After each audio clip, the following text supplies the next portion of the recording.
जैसे हमारी सोसाइटी में कुछ बदमाश लोग होते हैं जो लोग पुलिस की नहीं सुनते, लॉ एनफोर्समेंट की नहीं सुनते। अच्छा। वैसे ही हमारे शरीर में भी कुछ ऐसे सेल्स होते हैं जो किसी की सिस्टम से बाहर हो जाते हैं एंड दे स्टार्ट मल्टीप्लाइंग। और वो मल्टीप्लाई हो के एक मास या ट्यूमर जैसा सामान मतलब वो बना देते हैं बॉडी में। एंड फिर जब वो कण जो होते हैं वो कहीं और फैलने का अपने बॉडी के जो पुलिस फोर्स से बच के कहीं और इधर उधर फैलने का ताकत रखते हैं। तो ये एक इस पूरे प्रक्रिया को कैंसर बोलते हैं। तो बेसिकली हमारे शरीर में कोई भी अगर इंजरी हो रहा है, बार बार हो रहा है, तो वो कैंसर का कारण हो सकता है। वो शराब भी हो सकता है, वो धूम्रपान से भी हो सकता है, वो मदिरापान से भी हो सकता है, वो गुटखा खाने या तंबाकू खाने से भी हो सकता है, या कोई भी ऐसी हैबिट से हो सकता है। नॉर्मली क्या होता है, ये जो कैंसर्स होते हैं, ये सारे तरह के कैंसर्स में एक चीज कॉमन होता है, जो वजन घटना। वजन घटना। जी। मतलब आपको वजन भूख नहीं लगती या आप खाना खा रहे हैं लेकिन आपको वजन घटता जा रहा है। आप जिम भी नहीं जा रहे हैं लेकिन वजन घटता जा रहा है। क्या होता है, ये जो आप खाना वाना खा रहे हैं ये सब डाइवर्ट हो जाता है, कैंसर सेल्स अपनी तरफ ले लेते हैं उसको अपने बढ़ने में, मल्टीप्लाई करने में। तो नॉर्मली सारे मोस्ट ऑफ द कैंसर्स में वजन घटना एक कॉमन सिम्टम है। ज्यादातर कैंसर्स जो होते हैं जेनेटिक नहीं होते। स्टेज 1 पे तो मोर देन 90-95% लोग बच जाते हैं। स्टेज 4 कैंसर का मतलब जो बीमारी है, जो कैंसर है, वो अपनी जगह से निकल के कहीं और जाके अपना डेरा डाल चुका है। तो ऐसे स्टेज मतलब वो कैंसर फैल कैंसर। चुका है। तो ऐसे क्या कोई और जैसे थन का कैंसर है वो बोन्स में चला गया, ब्रेन में चला गया, या स्टमक का कैंसर है वो लिवर में चला गया, फेफड़े में चला गया, तो इनको स्टेज 4 कैंसर्स बोलते हैं। नॉर्मली ऐसा नहीं होता है कि लोगों को एक से या दो से ज़्यादा कैंसर होते हैं। नॉर्मली पेशेंट्स को एक ही कैंसर होते हैं, और अगर वो ट्रीट हो जाते हैं तो बहुत अच्छी तरह से उनका जीवन यापन चलता रहता है। मेरा तो लोगों से यही कहना रहेगा, यही रिक्वेस्ट रहेगा कि किसी भी कैंसर से डरने की ज़रूरत नहीं है। बट हाँ, इलाज और जांच ये बहुत ज़रूरी है, टाइमली, एवं जो क्वालिफाइड डॉक्टर्स हैं उनके अंडर में।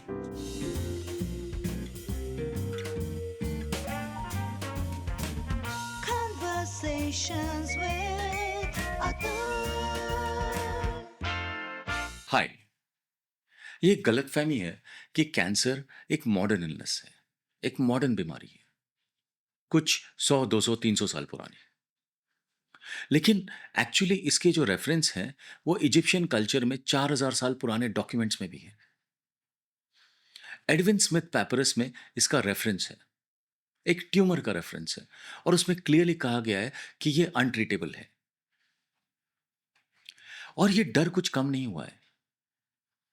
आज भी अगर हम किसी को कैंसर कहो या किसी को ये कैंसर हो गया कहो तो आदमी डर जाता है, जबकि ना ये बीमारी अनट्रीटेबल है और ना ये सबको होती है। तो ये जरूरी है कि हम इसकी सही जानकारी लें, और हमारा ये एपिसोड इसी के बारे में है। और आज हमारे साथ head of medical oncology and haematology from AIIMS Kalyani, doctor Kushal Gupta आए हुए हैं, जो हमें ये सारी बातें बताएंगे। सर, नमस्ते Atul. Welcome to the show. Thank you. Welcome welcome welcome. Thank आप यू। बहुत मतलब कैंसर का जो हम इतना सुनते हैं कि कैंसर इज सो मतलब डरावना है, और ये है आपका बेसिक। आप सबसे पहले क्या कहना चाहते हो? Is it that dangerous? Is it how, what do you think? Is it untreatable? Untreatable है क्या, या कभी ठीक नहीं हो सकता? ऐसा है क्या, क्या है? नहीं अतुल जी, ऐसा कतई नहीं है। लोगों में ये मिसकंसेप्शन बना हुआ है कि ये बिल्कुल ही अनट्रीटेबल और कैंसर का मतलब ही डेथ सेंटेंस है। ऐसा बिल्कुल भी नहीं है। कैंसर एक बीमारी है, सीरियस बीमारी है, नो डाउट। लेकिन उसको अगर सही स्टेज पे हम लोग पकड़ सकते हैं, सही ट्रीटमेंट मिल सकता है, तो डेफिनेटली इसको हम लोग जड़ से उखाड़ सकते हैं, निर्मूल कर सकते हैं, क्योर कर सकते हैं। अच्छा, सो इतना मतलब गेम इज कि आप सबसे पहले इसको जितनी अर्ली आप इसका डिटेक्शन करो उतना ज्यादा चांस होता है बचने का आपके, जी बिल्कुल। और पूरी तरह क्योर हो सकता है कि वापस नहीं बिल्कुल आ सकता। बिल्कुल। क्या बिल्कुल। परसेंटेज होगी जो वापस आ नहीं आने का? ये डिपेंड करेगा किस स्टेज का कैंसर है, एवं अगर स्टेज A1 से लेके 3 तक होते हैं तो इनका क्योर रेट्स भी एक होता है। स्टेज 1 का जैसे सारे सॉलिड ट्यूमर्स के बारे में बता रहा हूँ, जैसे ब्लड कैंसर के बारे में अभी बात नहीं करते हैं। तो सॉलिड ट्यूमर्स जैसे थन का कैंसर हो गया, फेफड़े का कैंसर हो गया, स्टमक कैंसर हो गया, तो ये सब जो कैंसर्स होते हैं अगर स्टेज 1 स्टेज 2 में होते हैं तो हाई क्योर रेट्स होते हैं, अब अबव 80 70 80%। मतलब 100 में से 80 लोग बच सकते हैं बिल्कुल अगर आराम सही। से। 80 लोग बच सकते हैं जी अगर हम बिल्कुल उसको बिल्कुल। पहले स्टेज 1 पे पकड़ लें। या स्टेज 1 पे तो मोर देन 90 95% लोग बच जाते हैं। 90-95%। Yes yes. आराम से। हमेशा फिर के वो लिए, हमेशा के लिए। हमेशा के लिए वापस आता ही नहीं है वो। बिल्कुल बिल्कुल। ओह, बट ये इतना इतना डर क्यों है फिर? जैसे जैसे स्टेज आगे की तरफ जाते रहते हैं तो उतना उनका वापस chances आने कम का हो जाते चांस ज़्यादा रहता है। स्टेज 4 जो कैंसर्स होते हैं, स्टेज 4 कैंसर का मतलब जो बीमारी है, जो कैंसर है, वो अपनी जगह से निकल के कहीं और जाके अपना डेरा डाल चुका है। तो ऐसे स्टेज मतलब वो कैंसर्स फैल चुका है फैल कैंसर। चुका है। तो ऐसे क्या कोई और जैसे थन का कैंसर है वो बोन्स में चला गया, ब्रेन में चला गया, या स्टमक का कैंसर है वो लिवर में चला गया, फेफड़े में चला गया, तो इनको स्टेज 4 कैंसर्स बोलते हैं। तो आपका मल्टीपल ऑर्गन फेलियर का चांस बढ़ जाता मल्टीपल ऑर्गन्स को इन्वॉल्व अगर कर जाता है तो इसको स्टेज 4 बोलते हैं। बट ये कैंसर्स भी ट्रीटेबल होते हैं, ट्रीट किया जा है। सकता ओ है, रियली? बट क्योर नहीं होते। ओ, ये वापस आने आने का चांस। या कुछ ट्रीटमेंट इनको हमेशा कुछ ना कुछ चलता रहेगा टिल द क्या एंड चांस ऑफ। होता है स्टेज 4 का? स्टेज 4 का क्योर होने का चांस तो बिल्कुल कम होता है, लेकिन हाँ हम लोग ट्रीट कर सकते हैं। और हम ये देख सकते हैं कि पेशेंट को आराम मिले, पेशेंट का जो क्वालिटी ऑफ लाइफ है अपने परिजनों के साथ रोज़मर्रा का जो लाइफ है वो बरकरार रहे, दर्द कम हो, अपना रोज़ाना की ज़िंदगी जी सकें, जो उनको उनकी हॉबीज़ हैं, जो उनको पसंद करते हैं। किसी को गाना गाना गाने का शौक है, किसी को गाना बजा मतलब इंस्ट्रूमेंट्स बजाने का शौक है, स्टोरी बुक कहीं घूमने जाने का शौक है, वो कर सकते हैं जो ये आपकी स्टेज 4 नॉर्मल में। रोज की रोजमर्रा की यस, जो एक्टिविटी है वो आप कर सकते इसको हो। हम बोलते हैं क्वालिटी ऑफ लाइफ को मेंटेन करना स्टेज 4 में, वो बहुत इंपॉर्टेंट हो जाता है।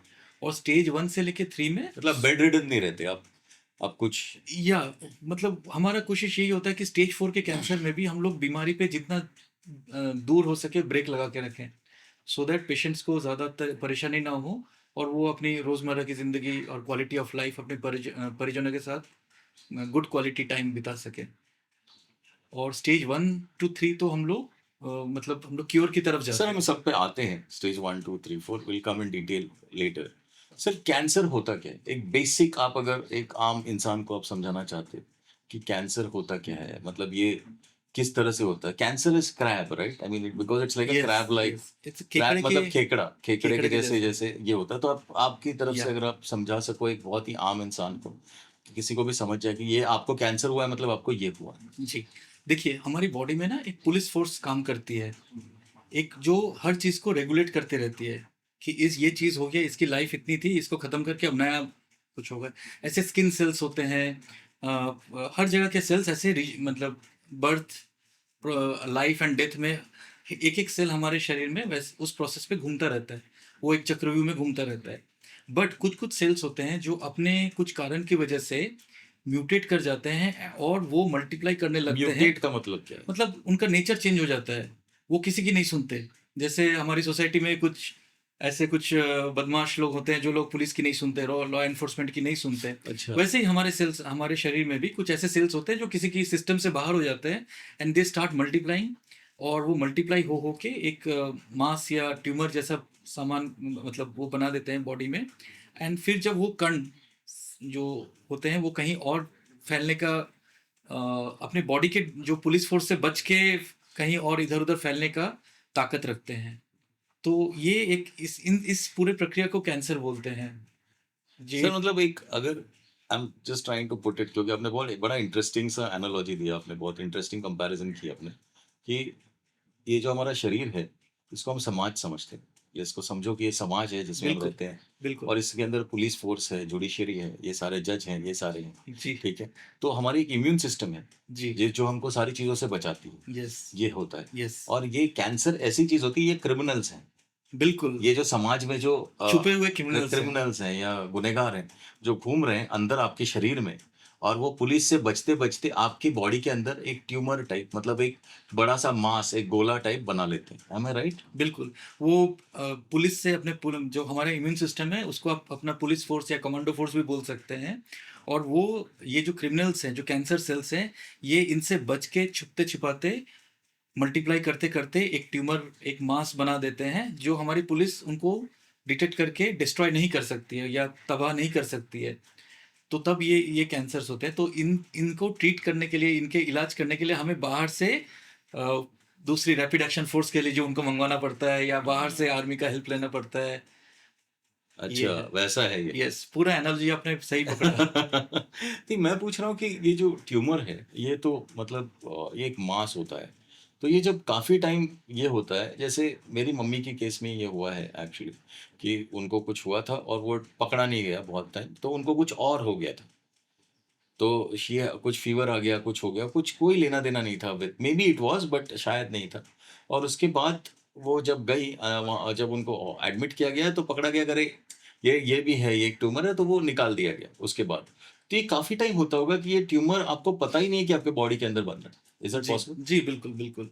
बहुत टाइम ऐसा होता है कि जैसे स्पेशली जो इंटरनल ऑर्गन्स है, जैसे हमारा स्टमक है, तो नॉर्मली लोग बोलते हैं कि एसिडिटी हो रही है, भई बाहर से कुछ दवाई खा लिया, या भूख नहीं लग रही है। पहले हमारी भूख 3 रोटी के बराबर थी, अभी हमारी भूख हम लोग भूख तो लगती है लेकिन 1 रोटी से ही पेट भर जाता है। तो अगर और वेट लॉस हो रहा है, वज़न कम हो रहा है, या फेफड़े के कैंसर में, खाँसी में, बलगम में खून आ गया, तो ये सब सारे संकेत होते हैं। अगर 1 या 2 हफ्ते से ज़्यादा कुछ भी इस तरह का आपके शरीर में कुछ भी हो रहा है, तो ज़रूर कि आपके नियरेस्ट जो डॉक्टर साहब हैं, उनसे सलाह-मशवरा कीजिए, एंड उचित समय पे सारे टेस्ट करा के उचित डॉक्टर के पास ज़रूर दिखाएँ।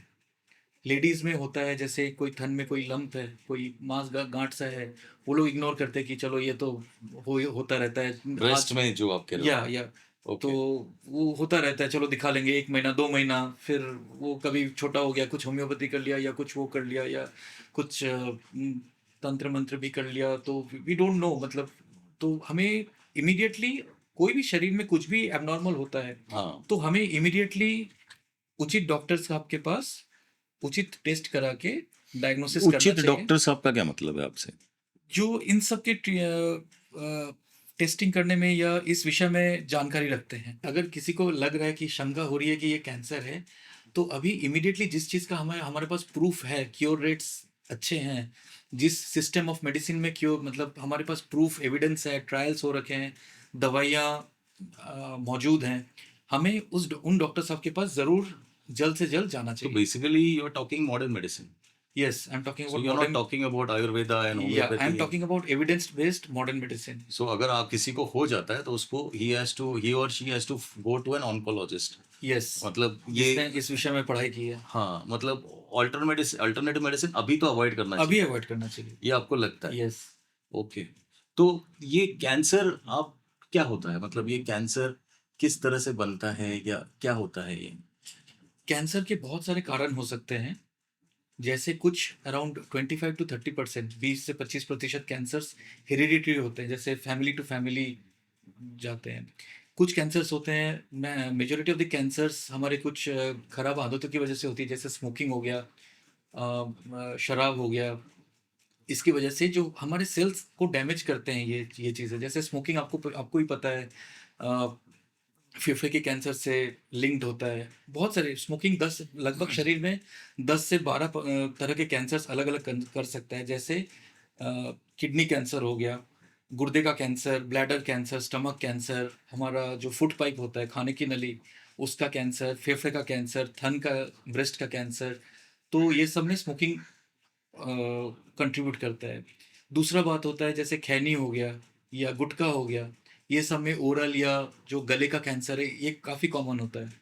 अगर हम हाउ डज शराब। इट अफेक्ट, आई मीन मैं पूछ रहा हूँ, जैसे मैं अगर स्मोक कर रहा हूँ, जी, कोई स्मोक कर रहा है, जी, तो ये कैंसर में कैसे कन्वर्ट होता है, मतलब ये होता जी, क्या है एक्चुअली जी। बॉडी में? देखिए, हम जब स्मोक करते हैं, लगभग एक, ये जो स्मोक होते हैं, इसमें अगर आप इसके डिसेक्शन करेंगे, इसको अगर तोड़ के देखेंगे, तो इसमें लगभग 6000 अलग-अलग तरह के केमिकल्स होते हैं, एंड उसमें से लगभग 600 केमिकल्स कार्सिनोजेनिक, मतलब कैंसर कॉजिंग होते हैं। तो इसका मतलब ये हुआ कि इन 600 केमिकल्स कैंसर कॉजिंग हैं, एवं ये हमारे सेल्स को, हमारे शरीर को कुछ ना कुछ डैमेज कर सकते हैं। जब वही डैमेज एक ही सेल पे बार बार बार बार बार बार होता रहता है, तो वो सेल कैंसरस। बदमाश बन सकता है। हाँ। वो फिर किसी की नहीं सुनेगा, वो अपने आप प्रोलिफरेट करने लगेगा, एंड वो फिर कैंसर और ट्यूमर बना सकता है। तो कहने का मतलब ये है कि कोई भी हमारे शरीर को कोई भी इंजरी, जैसे बहुत लोग आदी होते हैं रोजाना शराब पीने का, तो वो जो शराब अंदर जा रहा है वो स्टमक में कुछ सेल्स को डैमेज करेगा। साल में 1 या 2 बार ठीक है, बट अगर वो रोजाना डैमेज कर रहा है, रोजाना डैमेज कर रहा है, रोजाना डैमेज कर रहा है, देन एक टाइम ऐसा आएगा जब वो स्टमक का सेल उब चुका होगा डैमेज होते होते, और वो बोलेगा कि मैं किसी की नहीं सुनूंगा, मुझे तो बस बढ़ते रहना है। हाँ, सिमिलरली आपको आपको शायद पता होगा, बहुत लोग फॉल्स दांत लगाते हैं। वो दांत जो लगता है वो अगर हमारे जीवा को एक जगह पे बार बार रगड़ता है, उस जगह पे भी लेकिन ट्यूमर हो सकता है। ओ यस, रियली? ओरल टंग कैंसर उसका भी एक कॉज हो सकता है। तो इसीलिए हमारी कभी कभी किसी की दांत टूट जाता है तो वो एक जगह पे शार्प सा होता है, उसको बोलते हैं जैगेट टूथ।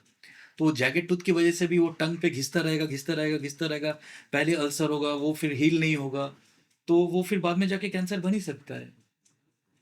तो बेसिकली हमारे शरीर में कोई भी अगर इंजरी हो रहा है, बार बार हो रहा है, तो वो कैंसर का कारण हो सकता है। वो शराब भी हो सकता है, वो धूम्रपान से भी हो सकता है, वो मदिरापान से भी हो सकता है, वो गुटखा खाने या तंबाकू खाने से भी हो सकता है, या कोई भी ऐसी हैबिट से हो सकता है। तो देखिए, मैं तो डॉक्टर तो हूँ नहीं, लेकिन मैंने जितना पढ़ा है उससे मैं आपसे बात कर रहा हूँ कि जो आप कह रहे हो वो मैंने पढ़ा हुआ है कि वो एक सेल है जो वो बेसिकली रोग हो जाता है, और वो जी बिल्कुल बिकम्स रोग, बिल्कुल एंड देन बिल्कुल। वो घूमता रहता है बिंदास जैसे जी कि। जी बट बेसिकली व्हाट जो होता है हमारी बॉडी में, आप मुझे करेक्ट कीजिए अगर मैं गलत हूँ, जी। जो होता है हमारे शरीर में कि जो सेल्स होते हैं वो मरते रहते हैं। करेक्ट। करेक्ट। और कुछ सेल्स जो आप कह रहे हैं जो रोग हो गए या जो गुनहगार हो गए हैं, वो मरते नहीं है, बिल्कुल और बिल्कुल वो सही। घूमते रहते हैं और वो कैंसरस हो जाते हैं। इज बिल्कुल। That right? यस। हाँ, तो बेसिकली तो जो वो गुनहगार नॉर्मली जो सेल्स। मरे हुए सेल्स रहते हैं उनको हम डिस्कार्ड करते रहते हैं, यस लेकिन यस जब जो मरते नहीं है वो कैंसरस हो जाते हैं। यस। और अब गुनहगार सेल्स में भी कुछ कुछ होते हैं जो थोड़े से कम गुनहगार, मतलब थोड़े से हल्के गुनहगार होते हैं। कुछ होते हैं पिक बिल्कुल पॉकेट ही टाइप बड़े होते हैं, बड़े बड़े बड़े कुछ टेररिस्ट मर्डरर्स होते होते हैं, हैं। कुछ हाँ होते हैं बड़े बड़े टेररिस्ट होते हैं। हाँ तो जो हल्के गुनहगार होते हैं वो धीरे धीरे ग्रो करने वाले कैंसर सेल्स होते हाँ। हैं। जैसे फॉर एग्जांपल आप ले लीजिए prostate cancer, it is a slow growing tumour. Right. लेकिन stomach cancer, gall bladder cancer, pancreatic cancer, ये सारे जो होते हैं ये काफ़ी एग्रेसिव टाइप ऑफ कैंसर्स होते हैं। Even some forms of lung and breast cancers, these are all aggressive cancers. Breast cancers में 4 तरह के ब्रेस्ट कैंसर अलग अलग होते हैं। एक दो तरह के कैंसर जो होते हैं वो बहुत ही स्लो ग्रोइंग और हार्मोन से अच्छे ट्रीटमेंट होता है उनका, काफ़ी लंबा सर्वाइवल होता है, जीवन काफ़ी अच्छा रहता है। कुछ कुछ कैंसर्स होते हैं जो शुरू तो होंगे बिल्कुल छोटे से लम्प से या मास से, लेकिन जांच करने पे देखा जाएगा कि उन्होंने ऑलरेडी ब्रेन में फैल गए हैं। तो वो अच्छा। होते हैं बदमाश वाले कैंसर्स। तो बेसिकली ये कैसे होता है कैंसर? कहते हैं कि क्रैब टाइप, खेकड़ा टाइप उसका एक रूप होता है, जी। और वो जाके कहीं अपने आप को अटैच कर लेता है किसी जाके लिवर को, या ऐसे होता है या? नहीं, वो उत्पत्ति ही एक जगह से होता है और वो उस जगह को पकड़ के रखता है, अच्छा। और फिर धीरे धीरे जब उसका एक सर्टेन मास उसका तैयार बिल्डअप हो हो जाता जाता है, तैयार हो जाता है, वो डिफरेंट कैंसर्स के लिए अलग अलग हो सकता है। मैं जैसे बताया जो वो है कि हल्के बदमाश और बदमाश वाले, तो वो जब एक लेवल के ऊपर एक सर्टेन मास के बाद वो फिर अपनी जगह से निकल पड़ते हैं दूसरी जगह जाके डेरा डालने के लिए, जमने के लिए।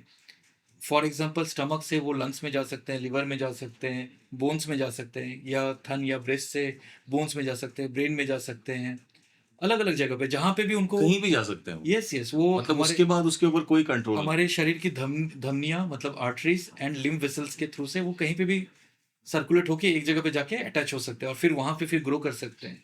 तो ये जो है बेसिकली जो हमने स्टार्ट में बात की कि फेज 1, फेज 2, फेज 3, फेज 4, बराबर, ये 4 फेजेस, 4 Trials के स्टेप्स होते होते हैं जिसमें जिसमें वो उसकी जो सीरियसनेस है वो बढ़ती जाती है आपके करेक्ट कैंसर करेक्ट की। करेक्ट। तो जो फर्स्ट स्टेज में क्या होता है? फर्स्ट अच्छा, स्टेज में ये सेल कहाँ होता है? आप स्टेज ऑफ कैंसर्स की बात कर रहे हैं। हाँ। स्टेज 1 कैंसर से भी पहले एक स्टेज होता है जिसे कहते हैं इन सीटू। इन सीटू का ओके। मतलब it is the in situation, मतलब उसी जगह पे है, उसने अभी निकला नहीं है, बट वो कैंसर मतलब उत्पत्ति हो चुका है। तो TIS, ट्यूमर इन सीटू, उसको हम लोग स्टेज 1 से भी पहले होता है, तो वो तो बस 100% क्यूरेबल होता है। अच्छा। फिर स्टेज 1 आता है जब वो इन्वेजिव हो जाता है, या हाँ। वो बेसमेंट मेम्ब्रेन अपनी जगह से मतलब अपना घर का दरवाजा खोल के बाहर निकलने की कोशिश करता है, हाँ। तो दैट इज स्टेज 1। उसके बाद आता है स्टेज 2। वो डिपेंड करता है कि उस कैंसर ट्यूमर्स का कितना क्या साइज होता है, हाँ साइज होता है और कहाँ कहाँ इन्वॉल्व किया है उन्होंने, एक या दो, मतलब घर के चौखट के बाहर कोई जो घर के चौखट मतलब अपने सोसाइटी के बाहर वहाँ पे डेरा जमाना स्टार्ट किया है, तो that is still too local, local अपने मोहल्ले में कहीं कहीं फैला है घूम वो, रहा है। तो वो लोकल लोको रीजनल बोलते हैं स्टेज 2 स्टेज 3 को। एंड स्टेज 4 होता है जब वो अपने मोहल्ले से जाके किसी और मोहल्ले में जाके कहीं और किसी और शहर में जाके अपना डेरा डाल देता है, देन दैट इज स्टेज 4। तो मतलब स्टेज अब 1 से लेके स्टेज 3 तक मतलब उसको कंट्रोल किया जा सकता है। एक बार अगर उसने 2-3 शहर में अपना डेरा डाल दिया तो फिर उनको कंट्रोल करना बड़ा मुश्किल होता है। फिर ये आइडेंटिफाई कैसे कर सकते हैं, क्योंकि काफी टाइम तो ये होता है, जैसे विमेन में थोड़ा अगर जब ब्रेस्ट कैंसर है तो कहते हैं कि आप रेगुलरली मैमोग्राम्स जी करो, जी सो दैट इज एक तरह से होता है कि आप जी औरतों को हमेशा कहा जाता है कि आप साल में या 6 महीने में एक बार तो करो, एम आई राइट? जी। सो तो उसमें भी ये होता है कि जैसे देखिए around 25 to 35% of the breast cancers are can be hereditary.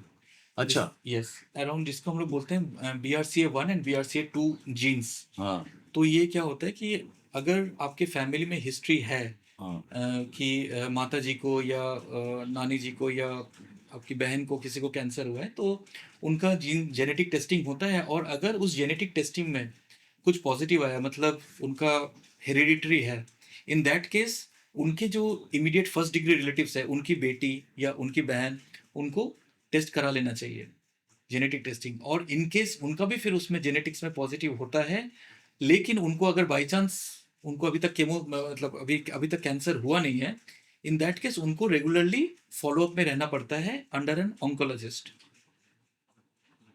Mostly after the age of 30 to 40 years। तो ये तीस बट दिस 40 साल इज के बाद से फिर उनको फिर एक रेजिमेंट दिया जाता है कि आप हर 2-2 साल में या हर 1-1 साल में मैमोग्राम कराइए। एवं सबसे ज़्यादा इम्पोर्टेंट क्या है कि हम लोग अपने शरीर की तरफ ध्यान रखें।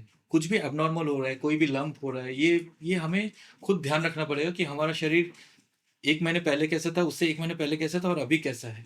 कोई भी छोटा सा भी मस्सा अगर वो अपने शरीर में ग्रो करने लगा है, साइज एक या कोई अल्सर बना चुका है या घाव बना चुका है जो ठीक नहीं हो रहा है, तो हमें ज़रूर से उसकी बायोप्सी या करनी चाहिए, एवं किसी डॉक्टर से ज़रूर सलाह मशवरा करना चाहिए। But there is no test, as in biopsy तो बाद में होती है जब आपने आइडेंटिफाई कर लिया कि आपको ये हुआ है, जी फिर आप वो कराते हो, जी। मतलब जैसे प्रिवेंटिव के लिए हम जैसे लोग बायोप्सी क्या होती है, आप एक बार बता दीजिए। या बायोप्सी जो होती है वो एक टुकड़ा होता है, जैसे ये कैंसर दिख गया, मान लीजिए मेरे फेफड़े में कोई मांस दिख गया, तो उसका हमें कैंसर प्रूफ करने के लिए उसका एक टुकड़ा चाहिए होता है। तो उसको सीटी में देखते हुए उसकी एक बायोप्सी ले ली, उस टुकड़े को दूरबीन मतलब माइक्रोस्कोप के नीचे देखा, एंड उसमें फिर लेवल किया कि ठीक है ये कैंसरस लग रहे हैं या नहीं लग रहे। ऐसा जरूरी नहीं कि सारे जो ट्यूमर्स है वो कैंसरस ही हों, एक बेनाइन ट्यूमर्स भी होते हैं जो कैंसरस मतलब फैलने की क्षमता नहीं रखते हैं, जैसे हमाटोमा, ऐसे कुछ कुछ ट्यूमर्स होते हैं जो फैलने की क्षमता नहीं रखते, तो वो आइडेंटिफाई हो जाता है वो आइडेंटिफाई हो जाता वो है बायोप्सी से। बायोप्सी से। बायोप्सी बहुत जरूरी है। हाँ। लोगों में ये भी एक आशंका होती है कि बायोप्सी से कैंसर फैल जाएगा, तो ये इस आशंका से जरूर दूर रहें। बायोप्सी से नॉर्मली अगर आपने एक अच्छी जगह से या अच्छे डॉक्टर साहब के अंडर में जगह से बायोप्सी किया तो नॉर्मली कैंसर नहीं फैलते। बट बायोप्सी फैल सकता है कि नहीं फैल सकता? फैल सकता है अगर अच्छी जगह से ठीक तरीके से, बायोप्सी करने के भी तरीके होते हैं, तो अगर अपनी अच्छी क्यों जगह फैल से, सकता है, मतलब मैं समझा नहीं। जैसे मैंने ये अगर कैंसर है, मैंने यहाँ से बायोप्सी का नीडल डाला और मैंने यहाँ से एक टुकड़ा लिया, ये टुकड़ा जाते जाते कहीं पे ड्रॉप हो गया शरीर के अंदर, तो वहाँ पे सीडिंग बोलते हैं उसको। वो जैसे हम सीडिंग हो बीज सकता है। बीज फेंकते हैं ना, उसको बोलते हैं सीडिंग। तो वो सीडिंग करते हुए निकाला। अब कोई नया किसी ने अगर किया है तो फिर अच्छा, हो सकता है, समझ गया। बट किसी बाप भी रे। अच्छे सेंटर में कोई भी अच्छे, सो बहुत इंपॉर्टेंट है कि Yes, आप सही yes. सेंटर में बायोप्सी, सही लेकिन center- बायोप्सी बहुत इंपॉर्टेंट है। Biopsy is important. कुछ कुछ कैंसर्स में बायोप्सी की जरूरत नहीं पड़ती है, वो एक अलग वो थोड़ा सा और ज्यादा हो जाएगा, बट कुछ नहीं कुछ नहीं, बोलो कैंसर्स ना, में कोई नहीं। हाँ। जैसे टेस्टिकुलर कैंसर्स होते हैं या कुछ कुछ कैंसर्स होते हैं, जैसे ओवरीज के कुछ कुछ कैंसर्स होते हैं जिसमें बायोप्सिस की जरूरत नहीं पड़ती है। लीवर कैंसर एक है जिसमें हमें शंका, वेरी स्ट्रॉन्ग शंका हो तो ही बायोप्सी करने की जरूरत पड़ती है, अदरवाइज कुछ कुछ केमिकल्स हमारे ब्लड में भी होते हैं जिससे लीवर कैंसर को कंफर्म किया जा सकता है। And most important of all this is CT scan. CT scan या पेट स्कैन जो हम बोलते हैं, वो हमें दिखता है कि कहाँ कहाँ कैंसर फैला है। सो अगर आप सरल भाषा में समझें, तो जैसे लाइफ में कोई भी प्रॉब्लम होती है, हमें उसका कितना मात्रा में है और क्या क्वालिटी है। तो क्वालिटी चेक करना is the biopsy and quantity check करना इज द स्कैन। मैं इसलिए पूछ रहा था आपसे कि मतलब इन दिस केस ऑल्सो, कि जैसे मैं इसको सोच रहा था कि इज देयर लाइक एक ब्लड रिपोर्ट जब होता है, जब हम सीबीसी कराते हैं या हम कुछ और कराते हैं, लिपिड कराते हैं, जो भी कराते हैं, तो थोड़ा ब्लड निकलता है और हम देख सकते हैं। लेकिन कैंसर में ऐसा नहीं है। कुछ कुछ कैंसर्स में है। ओके। इस इन इन टेस्ट को बोलते हैं ट्यूमर मार्कर टेस्ट। हाँ। फॉर एग्जाम्पल एक केमिकल होता है जैसे CA-125, ये ओवरीज के कैंसर्स में बढ़ जाता है। अच्छा। जी, तो इसको अगर हम लोग केमोथेरेपी देते हैं, किसी का CA-125 नॉर्मली ये 0 से 35 के रेंज में होता है, और किसी का अगर सीटी स्कैन में ओवरी में कुछ मास दिख रहा है, CA-125 बढ़ा हुआ है, एंड बायोप्सी में भी अगर वो आ गया कि ये ट्यूमर है, इन दैट केस हमें ज़रूर से उसको कैंसर लेके ही मान के ही ट्रीट करना चाहिए। एंड अगर हमने केमोथेरेपी दे दिया तो हम देख पाएंगे कि केमोथेरेपी काम कर रही है, और वो ट्यूमर मार्कर मतलब CA-125 का लेवल 700 से लेके 150 तक पहुंच गया 3 साइकिल के बाद। फिर हमने अगर सर्जरी करी या और केमो दिए, तो वो घट के 0 से 35 वाले नॉर्मल वाले रेंज में आ गया। तो ये कुछ कुछ केमिकल्स होते हैं, ये बहुत उपकारी होते हैं जानने के लिए कि कैसा रिस्पॉन्स हो रहा लेकिन है। ज्यादातर आपको बायोप्सी ही करनी पड़ती है। Yes, which is yes, yes. एक परमानेंट Yes. इसका जो Yes. आप 100% बोल सकते हो कि इसको कैंसर है या नहीं है, यस तो यस उसके लिए बायोप्सी बहुत ज्यादा इंपॉर्टेंट होती है। बिल्कुल, बट बिल्कुल। जो एक इन्वेजिव टेक्निक है ना, मतलब अंदर कुछ एक नीडल डालो और उसमें से आपको निकालो, वो है। ये इन्वेजिव टेक्निक है, लेकिन इसके बहुत फायदे भी हैं। फॉर एग्जाम्पल अभी बहुत सारे टेस्ट्स आ रहे हैं, बहुत सारी नई दवाइयाँ आ रही हैं, जो उस कैंसर के अंदर से जो बायोप्सी लिया जाएगा उस पे टेस्ट करते हैं कि ये इसमें वर्क कर रहा कुछ इसमें कुछ गड़बड़ी, कौन सी जेनेटिक गड़बड़ी है, कौन से DNA में क्या गड़बड़ी हुआ है, तो उसके हिसाब से फिर टेस्ट चलता है। तो आप सीधे डीएनए को ही ट्रीट कर सकते दिस हम लोग DNA को ही कर सकते हैं। फॉर एग्जाम्पल मैं आपको लंग कैंसर का एक बहुत अच्छा एग्जाम्पल देता हूँ। अगर किसी को लंग कैंसर हुआ है, अगर वो स्टेज 4 भी है, तो अगर हमने बायोप्सी में दिख गया कि EGFR करके एक जीन होता है, वो पॉजिटिव है, तो हम बस टैबलेट खा के भी 3-4 साल निकल जाते हैं। हैं। अच्छा। यस, स्टेज 4 में भी वाओ। केमो लेने की हो सकता है ज़रूरत भी ना आए पहले 3-4 साल। कुछ कुछ टेस्ट होते हैं जैसे इम्यूनोथेरेपीज, आपने नाम सुनी होंगी, इम्यूनोथेरेपीज या टारगेटेड थेरेपीज या आजकल cellular therapies, CAR T cell therapies, ये सब उस बायोप्सी पे डिपेंड करता है। हम लोग ये बायोप्सी यूज मतलब वो ट्रीटमेंट यूज कर सकते हैं कि नहीं कर सकते हैं। तो इसलिए बायोप्सी बहुत इंपॉर्टेंट है। जैसे मैंने पहले भी बोला, कुछ कुछ कैंसर्स में बायोप्सी की ज़रूरत नहीं पड़ती। फॉर एग्जांपल मैंने बोला जैसे टेस्टिस, या कुछ कुछ सम सॉर्ट्स ऑफ ओवेरियन कैंसर्स, या कुछ स्टेजेस ऑफ ओवेरियन कैंसर्स है जहाँ पे स्टेज 1 में भी लगता है कि चलो पूरा ही निकाल दो, फिर बाद में बायोप्सी उसमें देख लेंगे। तो ये है। लेकिन मेन को भी ब्रेस्ट कैंसर हो सकते हैं, बिल्कुल। which is a very, लोग समझते नहीं है इस बात को, Yes. लेकिन men can Yes. also have breast Men cancer. can also have breast cancers, हालांकि उसका फ्रीक्वेंसी बहुत ही कम है, 1%। एंड मेन का जो ब्रेस्ट कैंसर होता है, most of the times it is genetic. उनकी अच्छा। मम्मी को भी हो रखा होगा, या तो ब्रेस्ट या ओवरी या एंडोमेट्रियम, मतलब जो होता है जरायु जो इसको बोलते हैं उसका। तो वो हेरिडेटरी होगा, तो आपको थोड़ा ध्यान रखना चाहिए। यस, हो सकता है 1% लोगों में ही होता है वो। हाँ। And breast cancer, male breast cancer is one of the reasons जहाँ पे पेशेंट्स को बोला जाता है कि आप जेनेटिक टेस्टिंग करवाइए, बिकॉज फिर उस पर फिर डिपेंड करेगा।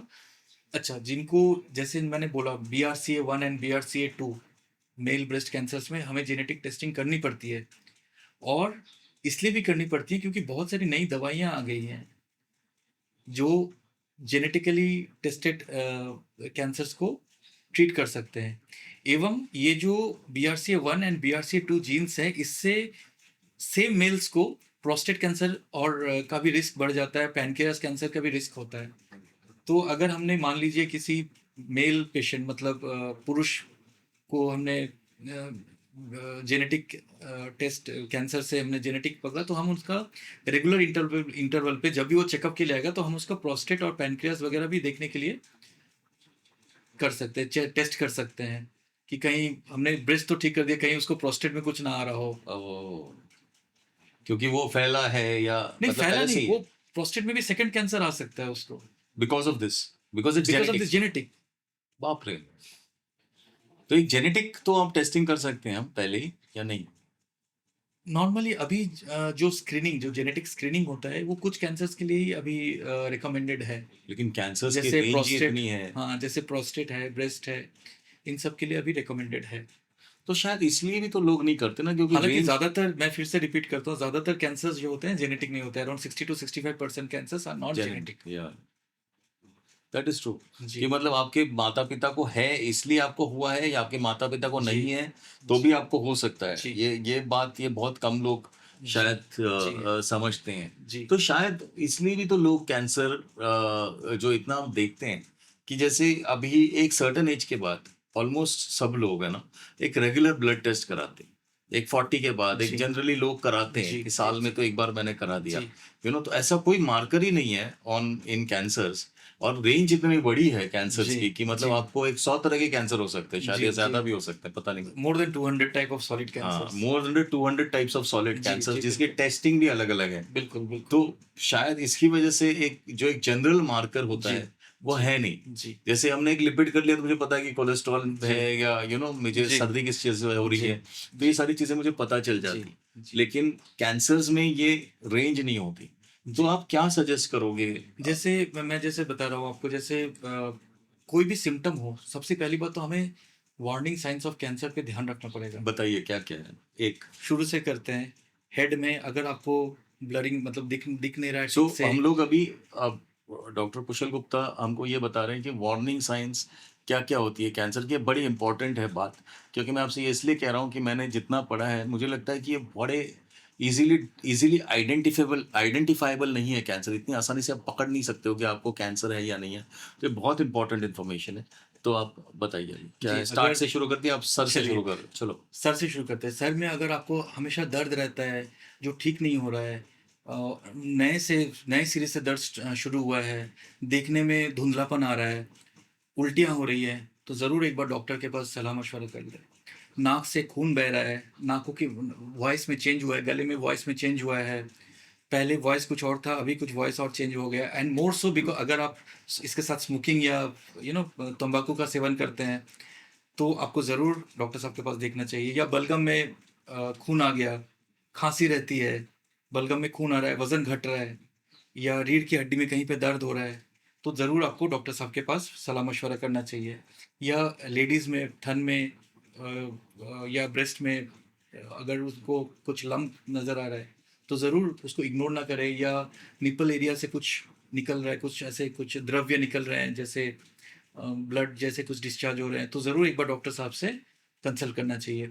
नीचे आते हैं, अगर हमारे स्टमक मतलब खाने वाली जो पाचन की थैली है उसमें अगर कुछ आ रहा है, हमें उल्टियाँ हो रही हैं, खून की उल्टियाँ हो रही है, तो ज़रूर एक बार डॉक्टर साहब को दिखा लेना चाहिए। पाचन में प्रॉब्लम है, वज़न कम हो रहा है, पेट में दर्द रहता है जो ठीक नहीं हो रहा है, तो हमें ज़रूर एक बार डॉक्टर साहब से कंसल्ट करना चाहिए। मल मूत्र में खून आना, ये भी एक बहुत बड़ा इंपॉर्टेंट साइन है कि कुछ तो गड़बड़ है।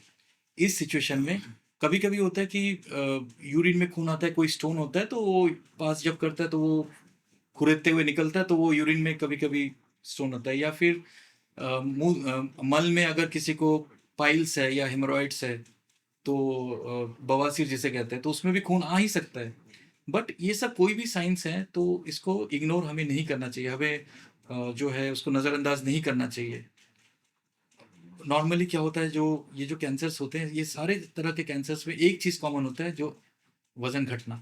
वजन घटना जी, मतलब आपको वज़न भूख नहीं लगती या आप खाना खा रहे हैं लेकिन आपको वज़न घटता जा रहा है, आप जिम भी नहीं जा रहे हैं लेकिन वज़न घटता जा रहा है। क्या होता है, ये जो आप खाना वाना खा रहे हैं ये सब डाइवर्ट हो जाता है, कैंसर सेल्स अपनी तरफ ले लेते हैं उसको अपने बढ़ने में, मल्टीप्लाई करने में। तो नॉर्मली सारे मोस्ट ऑफ द कैंसर्स में वज़न घटना एक कॉमन सिम्टम है। हाँ एवं एक एक कोई भी शारीरिक सिम्टम, जैसे ऊपर में हमारे शरीर के ऊपर में कोई ऐसा कुछ गांठ आ गया जो सर बढ़ रहा है, या कोई जीभ में या कहीं पे कुछ कोई घाव है जो ठीक नहीं हो रहा है। जैसे कि मैंने पहले भी कहा कि कोई दांत है टूट गया है, वो घिस रहा है और उस जगह पे कोई घाव बन गया है, तो ज़रूर वो डॉक्टर साहब से ज़रूर मशवरा करें। या कहीं पे शरीर में कोई सूजन आ गई है जो बढ़ती जा रही है, तो ज़रूर, और दर्द रहता है, तो ज़रूर एक बार डॉक्टर साहब से मशवरा करें।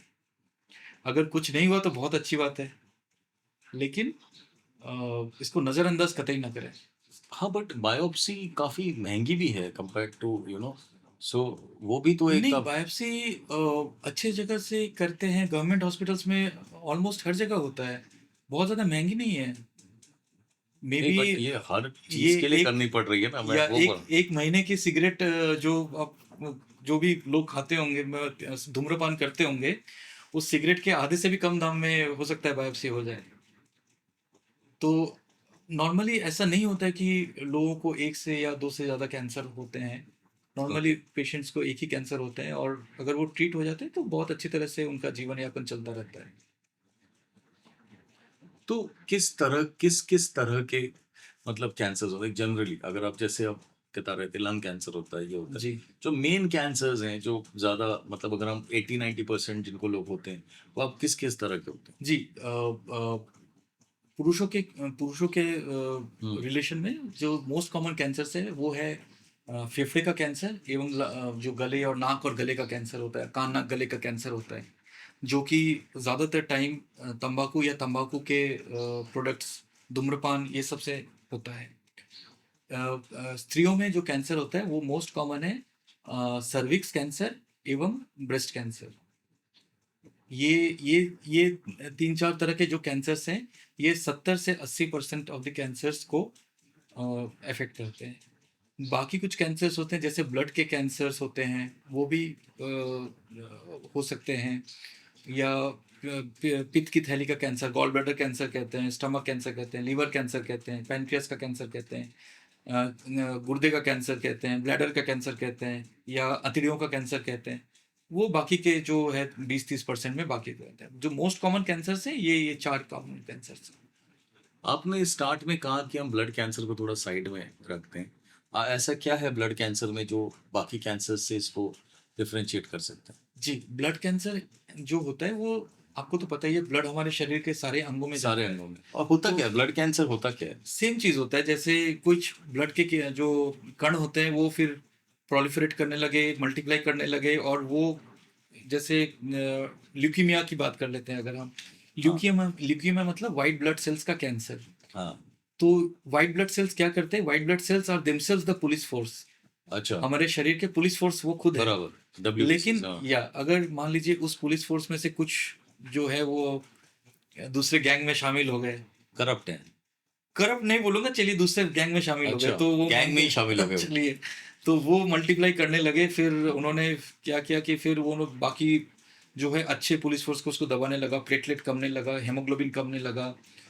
ठीक है, तो ऐसे सिचुएशन में उसको ल्यूकीमिया कहते हैं। तो फिर वो पूरे शरीर में सर्कुलेट कर रहे हैं, बाप। तो उनका तो उनका वो फिर सारे स्टेजिंग ऑर्गन्स अलग को होता भी है। अफेक्ट कर रहे हैं, बिल्कुल क्योंकि बिल्कुल वो किडनी में तो जा ही रहा है फॉर प्यूरिफिकेशन। जी बिल्कुल। बट बाप रे। वो मोस्ट ऑफ द टाइम्स वो लिम्फोमास होते हैं और ल्यूकीमियाज होते हैं। 2 तरह के ब्लड कैंसर्स होते हैं, जो लिम्फोमास एंड ल्यूकीमियाज। इसमें से जो तेजी से बढ़ने वाले कैंसर्स होते हैं वो ल्यूकीमिया ज़्यादा खतरनाक होते हैं। कुछ कुछ लिम्फोमास होते हैं, वो भी गांठों के साथ, जैसे गले में गांठ आ रही है, बहुत दिन से गले का गांठ बढ़ता जा रहा है, उसके साथ प्रेजेंट करते हैं। फिर वो सारा वो घुस के फिर आपके वॉइस बॉक्स वगैरह सबको। वो अगर बहुत ज़्यादा बड़े हो गए तो फिर वो चोकिंग कर सकते हैं आपको, बाप रे। या जो यहाँ पे जो हमारे पास लिम्फ अब नोड्स बोलते हैं उसको, देखते भी हम लोग कुछ या लोगों को या ऐसे। लिम्फ नोड्स होते हैं, तो उसको फिर इतने बड़े वगैरह हो गए तो वो फिर चोकिंग कर सकते हैं। तो ब्लड कैंसर का कोई सोल्यूशन है एक्चुअली? जी, ब्लड कैंसर भी, जैसे मैंने बोला कि ब्लड कैंसर के भी ट्रीटमेंट होते हैं, और ब्लड कैंसर के भी बहुत अच्छे क्योर रेट्स हैं। ब्लड कैंसर्स में अगर आप एक तरह का ब्लड कैंसर्स ले लीजिए जिसको APML कहते हैं, अगर सही टाइम पे उसकी ट्रीटमेंट हो गई तो उसके बहुत मोर देन 90% क्योर रेट्स हैं। हॉजकिंस लिम्फोमा करके एक ब्लड कैंसर होता है जिसके भी नॉर्मली कम उम्र के लोगों में होता है, हॉजकिंस लिम्फोमा, उसके भी बहुत अच्छे क्योर रेट्स हैं, अच्छा। या मोर देन 90%, 90-95%। क्योंकि हम नॉर्मली ब्लड कैंसर से तो लोग डर जाते हैं जैसे ही सुनते हैं, बिकॉज वो बहुत किसी भी मेरा तो लोगों से यही कहना रहेगा, यही रिक्वेस्ट रहेगा कि किसी भी कैंसर से डरने की ज़रूरत नहीं है। बट हाँ, इलाज और जांच ये बहुत ज़रूरी है, टाइमली, एवं जो क्वालिफाइड डॉक्टर्स हैं उनके अंडर में। तो क्या are cancers also age related? कुछ कैंसर्स आर एज रिलेटेड, जैसे हाँ, प्रोस्टेट कैंसर्स होते हैं, वो साधारणतः अबव 55-60 ईयर्स के पुरुषों में ही दिखता है। अच्छा। या तो और कुछ कैंसर्स जो होते हैं, जो ज़्यादा एज में होते हैं कैंसर्स, वो मोस्टली जेनेटिक नहीं होते। जो जेनेटिक कैंसर्स होते हैं वो यूजुअली जल्दी देखने को मिलते हैं, 30 साल की उम्र मतलब में, 70-75 40 के साल। बाद अगर आपको कैंसर हो गया तो मतलब वो जेनेटिक होने के वो चांस बहुत लो है। कम है, करेक्ट। वो तो बेसिकली कुछ आप, और वैसे भी आपकी बॉडी डिटेरियोरेट कर रही है उसके हाँ, बीच में, करेक्ट करेक्ट आपकी करेक्ट। बॉडी खराब हो रही है एक हाँ, उम्र के बाद, करेक्ट उसमें वो करेक्ट। आपको कैंसर हो रहा है। बिल्कुल बिल्कुल सही, सही कहा आपने। तो कैंसर कंटेजियस है? बिल्कुल भी नहीं, ऐसा कुछ भी नहीं है मतलब कि आप क्या क्या कंटेजियस का हिंदी शब्द कंटेजियस का मतलब जो एक से दूसरे में जल्दी दूसरे फैल में जाए। जल्दी से फॉर फैल सके? एग्जांपल हम बोल सकते हैं कि कि कोरोना मैं और आप एक ही रूम में हैं, मैंने सांस लिया आपको। नहीं नहीं, ये कोरोना जैसे हम लोग बोल सकते हैं कि टीबी कंटेजियस है, हम्म, ट्यूबरकुलोसिस। हम्म, और कोरोना कंटेजियस डिजीज था। हम्म, ठीक है, मतलब एक से दूसरे में फैल सकता है। हम्म, कैंसर वैसा बिल्कुल भी नहीं है। कैंसर एक से दूसरे में फैलता नहीं है, छूने से या एक साथ खाना खाने से या एक कमरे में रहने से। हम्म, बिल्कुल बिल्कुल भी कैंसर ऐसे नहीं फैलता। हम्म। और स्किन कैंसर्स का क्या होता है? क्योंकि कहते हैं कि यूवी रेज हम हमेशा सुनते हैं कि, और ये काफी जो मतलब ये जितने ब्रांड्स है रेबन जी वेबन सब, वो कहते हैं protects you from UV rays, ultraviolet rays, ये बड़ा ही जी कॉमन है। जी, तो can ultraviolet rays cause cancer? बिल्कुल। हमारे, आपको शायद पता होगा, हमारे जो जो पृथ्वी है उसके चारों तरफ एक ओजोन लेयर होता है। जब वो ओजोन लेयर खराब हो जाता है तो वहाँ से जो सन्स के डायरेक्ट किरणें आती हैं, उसमें अल्ट्रावायलेट रेज की मात्रा काफ़ी ज़्यादा होती है, तो वो हमारे स्किन को डैमेज कर सकते हैं। एवं उससे जो एक घातक कैंसर होता है जिसका नाम है मेलानोमा। मेलानोमा। बिल्कुल। तो हाँ, वो बहुत ही घातक कैंसर है। वो एक छोटे से मस्से जैसा दिखता है, हाँ, लेकिन वो बड़ा हो सकता है। एक वो फिर वहाँ पे घाव बन जाएगा, फिर वहाँ से थोड़ा सा खून वगैरह रिस सकता है। लेकिन वो छोटे साइज में भी कहीं भी फैल सकता है।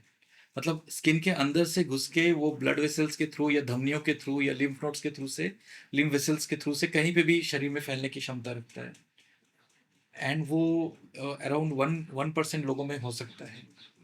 तो आपको बहुत एक्चुअली मतलब ये तो बड़ा सीरियस चीज है कि बिल्कुल आपको हमेशा बिल्कुल। एकदम जो कड़ी धूप रहती है उसमें ज्यादा घूमना फिरना नहीं चाहिए, यही आप, आ, मैं ये नहीं बोलूँ कि घूमना फिरना नहीं चाहिए, बट कवर करके आप खुद को कवर करके भी घूम सकते हैं। बट सबसे इम्पोर्टेंट है, अगर कोई मस्सा या कोई ऐसा घाव है जो ठीक नहीं हो रहा है, तो उसको ज़रूर से, क्योंकि मेलानोमा जो होता है वो नॉर्मली एक पिगमेंट से स्टार्ट होता है। शरीर में कोई नया एक घाव सा मस्सा सा आ गया, जो कि 20-30 साल के बाद आया। नॉर्मली होता है जो बर्थ मार्क होते हैं, जो बचपन से एक छोटा सा यहाँ पे मस्सा पड़ा हुआ है तो पड़ा हुआ है वो। लेकिन अगर कोई ऐसा मस्सा आ गया या कुछ ऐसा स्किन में कोई अल्सर है जो ठीक नहीं हो रहा है, काले काले कलर का या भूरे कलर का है, बढ़ता जा रहा है, देन उसको ज़रूर से बायोप्सी कराएं। क्योंकि मेलानोमा जैसा जो उसका जो कैंसर है, उसका अगर स्टार्टिंग वाले स्टेजों में पकड़ पकड़ में आ जाए तो उसका निदान सर्जरी है। और सर्जरी? बिल्कुल निर्मूल हो जाएगा, वो बिल्कुल जड़ से उखड़ जाता है अगर जल्दी अर्ली स्टेज में पकड़ में आ जाए। बट स्किन डू मतलब कॉकेशियन लोग जो होते हैं, वाइट जो जी लोग होते हैं, मतलब जो फेयर होते हैं, हम में से भी जी जो काफी लोग जी फेयर होते हैं, जो जी गोरे होते हैं, जी उनको ज्यादा चांस होता है कैंसर का, जी। स्किन कैंसर का? मेलानोमा जो देखा गया है, हाँ, हमारे पास इंडिया में ऐसी कोई डाटा नहीं है कि हाँ, जो नॉर्थ या साउथ का जो डिवाइड है उसमें कुछ मेलानोमा हाँ, समझ में आ जाए। बट यस, वेस्टर्न लिटरेचर में जो पश्चिमी जो डेटा है, उसमें ये बोलते हैं कि कॉकेशियंस जो गोरे होते हैं उनमें मेलानोमा का चांस होने का थोड़ा कम होता है, hmm, as compare to Africans. अच्छा, जी। क्यों है वो मतलब? Maybe the amount of sun exposure, जो सूर्य की किरणें हैं, जितना एक्सपोजर आ रहा है उसकी वजह से भी हो सकता है। ये देखा गया है, इन जनरल ये स्टडीज है। तो मैं वन बाय वन जो मैं आपसे बात कर रहा हूँ, ये जो मिथ्स हैं, जो गलतफहमियां हैं कैंसर के बारे में, या इसमें से कितनी सही है कितनी गलत है, इसके बारे में हम बात करें। तो क्या प्लास्टिक बॉटल्स से ज्यादा पानी पीने से हो सकता है आपको ये आपने बहुत ही अच्छा क्वेश्चन पूछा है। हाँ, देखिए आजकल क्योंकि हम आजकल से प्लास्टिक बॉटल से ही बिल्कुल पीते बहुत ही अच्छा क्वेश्चन पूछा है आपने। देखिए ये जो प्लास्टिक कप हो गया या प्लास्टिक बॉटल्स हो गए, हैं। ये सब डिस्पोजेबल होते हैं। Hmm, and there is a thing called micro plastics, मतलब प्लास्टिक के बहुत छोटे छोटे कण, कीटाणु, हम्म, कीटाणु नहीं बोलूंगा, कण बोलूंगा। हम्म, तो ये जब हम गरम या कुछ भी इन चीज़ों में खाते हैं या पीते हैं, तो ये डिजॉल्व हो जाते हैं उस खाने में, और ये हमारे शरीर में अंदर चले जाते हैं। और आपको भी पता है कि प्लास्टिक इजीली जो है वो ख़त्म नहीं होता, चाहे वो बाहर नेचर में पड़ा हो, कहीं पे पड़ा हो, वो ख़त्म नहीं होता। तो ये माइक्रो प्लास्टिक्स के जो कण हैं, ये भी हमारे शरीर में डिपॉजिट होते रहते हैं, और एक टाइम के बाद ये हमारे शरीर को डैमेज करते करते इस हद तक पहुंच जाते हैं कि हमारे शरीर के जो सेल्स हैं वो कैंसर में तब्दील हो जाते हैं। तो इसीलिए बहुत इंपॉर्टेंट है कि हम ये जो थर्मोकोल वाले कप्स हैं या प्लास्टिक बॉटल्स हैं या जो प्लास्टिक के कप्स हैं, इसमें गर्म चीज़ें ज़्यादा ना पिएं। कुल्हड़ जो हमारा जो संस्कृति है, जो कुल्हड़ में चाय पीना, गर्म चीज़ों में ये सब, या स्टील के बर्तनों में पीना या कांच के बर्तनों में चाय पीना या गर्म कोई भी चीज़ खाना या पीना, वो हमेशा बेटर रहता है। बट कुल्हड़ इज ऑल्सो क्ले ओनली ना। But that is a natural thing, वो प्लास्टिक नहीं है। बट वो भी तो बॉडी के अंदर ही जा रहा है ना, नहीं, वो मतलब बॉडी में एब्जॉर्ब नहीं होगा। एब्जॉर्ब नहीं हमारे अतरी के थ्रू से ये जो मिट्टी है, वो ये डिसॉल्व एब्जॉर्ब नहीं नहीं होता, होगा। मिट्टी डिसॉल्व नहीं होती करेक्ट, वो बेसिकली, हमारे ये आप कह रहे हो। हमारे अतरियां उसको, हमारी जो बट अतरियां देन उसको steel reject, is better no than this. Yeah steel तो हमेशा अच्छा रहेगा, स्टील या फिर आप सिरेमिक अगर यूज करो या तो कांच that या is- स्टील बेटर है, और कुल्हड़ भी हाँ। अच्छा है बिकॉज दैट इज नेचुरल। वो हमारी बॉडी उसको एब्जॉर्ब भी नहीं करेगी। बट ये जो माइक्रो प्लास्टिक्स हैं, या ये जो आपको थर्मोकोल के ग्लासेस दिखते होंगे तो ये सब, या paper cups for that matter, paper cups की जो इनर लाइनिंग होती है, जिसको ये लोग मतलब वाटर प्रूफ बनाने के लिए पैराफिन या कोई भी प्लास्टिक की कोटिंग होती है एक अंदर में वाटर प्रूफ बनाने के लिए, तो वो भी डैमेज करती है हमारे शरीर को। अच्छा, क्योंकि ये एब्जॉर्ब करती है, जैसे जी। ये कहते हैं माइक्रो प्लास्टिक्स में बहुत ही छोटे होते हैं, वो हाँ, हाँ। अतड़ी में एब्जॉर्ब हो जाते हैं। नहीं, मतलब बट कुल्हड़ जो- वाली जो कुल्हड़ का जो पार्टिकल्स होते हैं, जो भी डिजॉल्व होते हैं, वो हमारे शरीर में एब्जॉर्ब नहीं होते हैं, अतड़ियों में एब्जॉर्ब नहीं होते हैं। लेकिन मैं वही कह रहा हूँ कि जो मैंने कहीं पढ़ा था कि जो प्लास्टिक बॉटल्स में जो हम पानी लेते हैं, तो उसके अंदर ऑलरेडी कुछ 25,000 माइक्रो प्लास्टिक्स मिनिमम रहते हैं उसमें। बिल्कुल बिल्कुल so that is a huge number of, and वो आपके बॉडी में चले गए, फिर उसके बाद वो बिल्कुल अगर डिसॉल्व हो गए, एब्जॉर्ब हो गए, तो फिर बिल्कुल। इट इज वेरी तो हमें जहाँ तक हो सके हाँ। अवॉइड करना चाहिए plastics use for edible purposes. Cell phones cause करते हैं कैंसर? देखिए अभी तक तो कोई ऐसी पॉजिटिव स्टडी आई नहीं है कि सेल फोन इतने घंटे सुनने से, या इतना ये वाला सेल फोन या ये रेडिएशन टावर वगैरह जो सेल फोन का रेडिएशन है उससे कैंसर होगा ही होगा। लेकिन ज़रूरत से ज़्यादा सेल फोन यूज़ ना करें तो ही अच्छा है, क्योंकि मैं आपको बहुत एक इंटरेस्टिंग स्टोरी बताऊंगा। वर्ल्ड वॉर 2 के टाइम पे लोगों को ये पता नहीं था कि स्मोकिंग से लंग कैंसर होता है। तो उस टाइम पे लोगों का चिरूट, और आपने भी देखा होगा जो सोल्जर्स होते हैं, अमेरिकन सोल्जर्स या ब्रिटिश सोल्जर्स, जो वो सिगार या चिरूट वगैरह ले रहे हैं।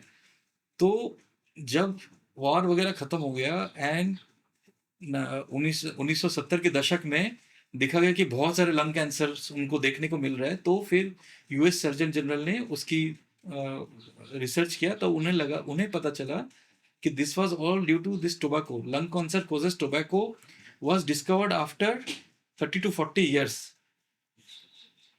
तो आज से 30 साल या 40 साल बाद मोबाइल फोन यूज की वजह से ब्रेन ट्यूमर होगा या नहीं होगा, ये कोई नहीं बता सकता। बट अभी तो इसीलिए रेडिएशन हर तरफ है ना हमारे, मतलब अगर कोई 5G 6G की बात कर रहे हैं तो वो तो हमारे हाथ में है। हाँ, तो मैं वही कह रहा हूँ कि हाउ डज इट मैटर, क्योंकि अगर कुछ टेक्नोलॉजी को तो आप रोक नहीं सकते, वो बिल्कुल, सारा बिल्कुल, सब कुछ तो भी लाइक बिल्कुल। देयर आर डिशेस लाइक जो पावर स्टेशन जैसे आपके ऊपर रहते हैं, बिल्कुल, तो वो तो तो वो रोक नहीं बट देयर सकते। Is no but evidence from, evidence मैंने अभी भी जो तक नहीं पढ़ा है, है अभी तक नहीं कि है। बिकॉज उसका उनका कहना ये है कि the radiation the signals are so low frequency कि दैट इज व्हाट मैंने पढ़ा है कि इसलिए उसका इतना इम्पैक्ट होने का चांसेस बड़ा कम है. अभी दैट्स तक व्हाट अभी इट्स, तक there is no evidence evidence नहीं कि है. Cell phones cause cancer. Correct ये करेक्ट मैंने पढ़ा है, मतलब आप डॉक्टर हो, आपको ज्यादा पता है. करेक्ट. बट और पावर लाइंस से कुछ हो सकता है क्या? जैसे पावर लाइन से हो सकता है, इसका भी कोई एविडेंस ऐसा कुछ तो नहीं है, है नहीं. बट अगर आपको सबसे मैग्नेटिक फील्ड जरूर जनरेट होता है पावर लाइन से, या बट उससे कुछ एविडेंस नहीं है. कि मैग्नेटिक फील्ड से कैंसर या हो सकता या है. या मैग्नेटिक फील्ड से कैंसर होता है, नहीं. Creation of magnetic fields. या हम तो पृथ्वी की तरफ भी वही मैग्नेटिक फील्ड मैग्नेटिक फील्ड में ही है, तो उससे कैंसर होने का. बट हाँ. जैसे मैं बताता हूँ, आप हमारी लाइफ बहुत ना फास्ट और बहुत वेस्टर्नाइज्ड हो गई है, तो आपको अभी ध्यान होता होगा हम लोग केमिकल्स यूज करते हैं मच्छर भगाने के लिए. पुराने जमाने में हमारे दादाजी लोग जो होते थे, नाना नानी, ये लोग मच्छरदानी यूज करते थे फिजिकली मच्छर को भगाने के लिए. अब हमारे लिए वो बहुत आलस आता है मच्छरदानी टांगने में, तो हम क्या करते हैं, एक केमिकल लगा दिया और उसमें जितने भी केमिकल्स होते हैं वो पूरे रात भर 8 घंटा 10 घंटा घूमते रहते हैं और मच्छरों को मारते रहते हैं, और वही उसी धुएं में आप भी सांस ले रहे हैं. तो क्या 20 साल 30 साल जब आप हर रात 12 घंटे 10 घंटे करके उस केमिकल को सांस में लेंगे, तो क्या वो आपके शरीर को डैमेज नहीं कर सकता? जब अगर वो एक मच्छर को मार सकता है, तो क्या 30 साल तक अगर आप उसको अंदर लेंगे तो क्या वो आपको डैमेज नहीं कर सकता? वो कर सकता है. इसलिए हमें जितना नेचर से जितना क्लोज रहना है, उससे होता है कि मतलब कैंसर होने के चांसेस कम होते हैं. हम जितने प्रकृति के जितने पास रहेंगे, हमारा लाइफस्टाइल जितना सीधा साधा होगा, जितने हम लोग ये जो प्रोसेस्ड फूड है, प्रोसेस्ड मीट, जो you know Why processed meat? Any kind of processed food, right? Any kind of processed food and specially processed meat, red meat. Red meat. Yes, red meat also. जैसे red meat, जैसे ये होते हैं जो mutton वगैरह होते हैं, beef या मटन, Beef होता है, goat mutton होता है, Goat मतलब जो भी रेड मीट है. रेड मीट हाँ. होता है, कोलेस्ट्रॉल को तो बढ़ाते ही हैं. Plus there is evidence to say that this causes GI tract cancers, अतड़ियों का कैंसर, एवं खाना खाने का जो पाइप होता है Yeah. स्टमक का, इसमें इसका एविडेंस है. Yeah, yeah. But mobile tower का अभी तक कोई एविडेंस नहीं है. आज से 30 साल बाद क्या एविडेंस आए? बट वो रेड मीट के केस में है.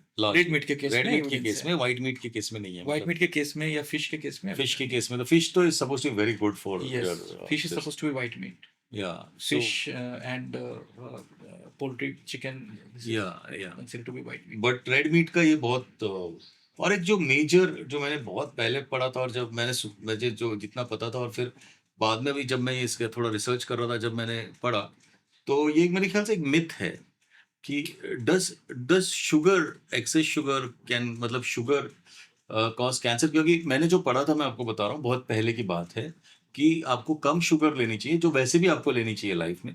लेकिन इसका जो होता है, इससे आप शुगर जब लेते हो, तो that your cancerous cells need glucose, so they use that and then they grow at the expense of the जो आपने शुगर खाई है, उसकी वजह से ऐसे होता है. ये मैंने बहुत पहले पढ़ा था, जी. इसलिए कह रहा हूँ. बट जब मैंने अभी पढ़ा तो मुझे कुछ अलग मिला, इसलिए मैं जी. आपसे पूछ रहा हूँ कि क्या है. देखिए, शुगर जो है ना, sugar is a complex polysaccharide, जो हमारे शरीर के जो सारे सेल्स हैं वो ग्लूकोज ही यूज करते हैं. तो हम अगर शुगर नहीं खा के कोई बिस्किट खा रहे हैं या कुछ राइस खा रहे हैं या चपाती खा रहे हैं, वो भी अल्टीमेटली हमारे शरीर में ग्लूकोज जो ही है. ग्लूकोज में ही कन्वर्ट हो जाता है. हाँ. तो ऐसा कुछ है नहीं कि हम अगर 1 चम्मच एक्स्ट्रा शुगर खा लेंगे तो हमें कैंसर होने का चांस ज्यादा और बढ़ एक जाएगा. बहुत बड़ी मिथ है, बिकॉज ये कहेंगे इसके आगे, लेकिन एक बहुत बड़ा मिथ है लोगों को जो समझ में नहीं आती, कि लोगों को लगता है शुगर मतलब शक्कर. जो मेरे पिताजी को डायबिटीज है, तो वो हमेशा वो शुगर मतलब उनका ये रेफरेंस होता है कि शुगर मतलब शक्कर. बट इट एक्चुअली, इसका मेडिकल साइंस में इसका मतलब शक्कर नहीं होता, इसका मतलब होता है कार्बोहाइड्रेट्स ना. जी जो भी चीज ग्लूकोज में कन्वर्ट हो सकती है इजीली, वो शुगर, वो शुगर होती है. हम जो खाना रोज खाते हैं, चपाती हो गया, रोटी सब्जी, वो भी शुगर में ही कन्वर्ट होती है. यहाँ अल्टीमेटली हमारा जो एनर्जी कंजम्पशन है, due to this climate and everything, that suits carbohydrates rather than fat. That suits carbohydrates. Yes. So it's carbohydrates, but how much, in what ratio should one have carbohydrates, proteins, and fats? So carbohydrates, proteins, and fats, I would say in 40 to 45% of our diet should have carbohydrates. 30 to 35% of our diet should have proteins, and this 20% should have fat. तो how is this related to cancers? I mean या ये जो so diet है वो आपको शायद पता होगा एक डायबिटीज रिलेटेड कैंसर्स भी एक चीज होती है which is common for pancreatic cancers. Okay जो डायबिटिक पेशेंट्स होते हैं they are at a higher risk for pancreatic pancreatic cancer cancer. Absolutely कुछ लोग जो लोग फैट होते हैं ज़्यादा ओबीस होते हैं तो they are at a risk for breast cancers and multiple other cancers, colon cancers, आंतड़ियों का कैंसर। ये एक हमारे मेटाबॉलिज्म से रिलेटेड होता है ये सारे कैंसर्स। तो हमें ये चाहिए, कोशिश करनी चाहिए कि हमारा हाइट और वेट के हिसाब से हमारा बॉडी का जो वजन है वो हो। और उसके तो लिए अगर बीएमआई हमें बहुत इंपॉर्टेंट है BMI normally BMI should be less than, Indian context में less than 23.9, right western context में पश्चिमी देशों के लिए it is less than 25। Okay so वो दैट कैन बिकॉज ये तो बड़ा क्लियर कट बीएमआई है कैलकुलेट करना भी बहुत आसान है। या it is weight by height height square या तो वो भी बहुत बड़ा, वो तो आजकल तो ऐप आ गए हैं इतने सारे कि आप वो कहीं डाल दो, बैठे बैठे आप अपना बीएमआई कैलकुलेट कर सकते हैं। हाँ तो तो बट इस तरह का मतलब अभी जैसे मैंने आप जो कह रहे हो बिल्कुल सही है कि obesity I think is the आप One अगर of the- मोटे हो तो वो बहुत बड़ा प्रॉब्लम है आपकी लाइफ में यस आपको कुछ भी हो सकता है कैंसर्स तो is a very common yes thing आपको हार्ट की दिक्कत दे हार्ट सकती की है। दिक्कत दे सकता है राइट जी जी जी। बट शुगर का ऐसा नहीं है मतलब शुगर आप जैसे एक्सप्लेन कर रहे हो कि शुगर वैसे वर्क नहीं करता है जैसे डर से लोग जी ऐसा नहीं है कि आज अगर मैं कार्बोहाइड्रेट्स बिल्कुल जीरो कर दूं अपनी डाइट में तो मुझे कभी कैंसर नहीं होगा। हम्म आप समझ रहे हैं ना इस बात को? या क्योंकि अगर कैंसर ऑलरेडी हो गया है या होने वाला है या कोई जेनेटिक वजह से कैंसर सेल्स हैं जो शरीर में हैं, और अगर आपने शुगर बिल्कुल जीरो भी कर दिया, इवन इन दैट केस जो आपका जो फैट है that will get converted to sugar, sugar and the cells glucose and the cells will get it. On the contrary अगर आपने कार्बोहाइड्रेट बिल्कुल जीरो कर दिया और आपको ट्रीटमेंट की जरूरत है, then you may not get that energy to undergo that treatment. तो ये वजन कम कैसे होता है मतलब आप जो बोल रहे थे ये क्यों होता है वजन कम वजन कम होता है क्योंकि जैसे ये जो आप खा कैंसर रहे हो आप सब कुछ कर रहे हो तो वो वहां पे वो आपका जो एनर्जी है वो वहां डाइवर्ट हो रही है ये कह रहे हो करेक्ट, जो ग्लूकोज है, ये जो भी खाद्य पदार्थ है जो हमारे शरीर ने उसको एब्जॉर्ब किया है वो फिर कैंसर सेल्स अपने काम के लिए लगाते हैं। जैसे कुछ करप्ट पर्सन जो होते हैं जो पैसा वैसा अपने काम के लिए लगाते हैं, तो उस तरह से कैंसर सेल्स भी अपने काम के लिए लगाते हैं। राइट राइट और ये एंटीपर्स्पिरेंट्स डिओडोरेंट्स इनसे होता है कैंसर देखिए सर्टेन परसेंटेज ऑफ केमिकल्स तो इनमें भी होता है जो कि हमारे स्किन से डायरेक्ट शरीर के अंदर एब्जॉर्ब होने का क्षमता रखते हैं। अभी मेरे नॉलेज के हिसाब से ऐसा कोई स्टडी है नहीं जिसमें क्लियर कट ये प्रूवन है कि डिओडेंट लगाने से स्किन कैंसर होता होगा है, या कोई और ब्लड कैंसर होगा, ऐसा कुछ डायरेक्ट स्टडीज है नहीं। और ये एक चीज ये भी होती है कि आपका एटीट्यूड कैसे है वो डिटरमिन करता है पॉजिटिव एटीट्यूड नेगेटिव एटीट्यूड बिल्कुल, स्ट्रेस एंड लाइफ में अगर किसी के स्ट्रेस है, आपको विश्वास नहीं होगा लेकिन ये जो ब्रेस्ट कैंसर्स हैं, जो महिलाओं में ब्रेस्ट कैंसर्स होते हैं, almost 50% of the breast cancer patients report that they have a very stressful life, अच्छा and it is more common for working women. Oh is it जी, तो जो वर्किंग वुमेन है, जो माता जी और बहनें जो काम पे जाती हैं, काम करती हैं, उनको खास तौर से अपने आप को स्ट्रेस से थोड़ा सा बचना की ज़रूरत है, क्योंकि स्ट्रेस से फ्री रेडिकल्स, शरीर में फ्री रेडिकल्स पैदा होते हैं जो जैसे मैंने बोला जो घूमते रहते हैं जो शरीर में घूमते रहते हैं और डैमेज करते रहते हैं, free radicals. And free radicals को पकड़ के ख़त्म करने का, नष्ट करने का एक बहुत अच्छा तरीका है फ्रूट्स। अच्छा अगर हमारे शरीर में फ्रूट्स हैं, कुरकुमिन जो हल्दी में होती है, तो these are very very potent antioxidants. So ये जो एंटीऑक्सीडेंट्स है ये फ्री रेडिकल्स को अटैक करके डिस्ट्रॉय कर देते हैं।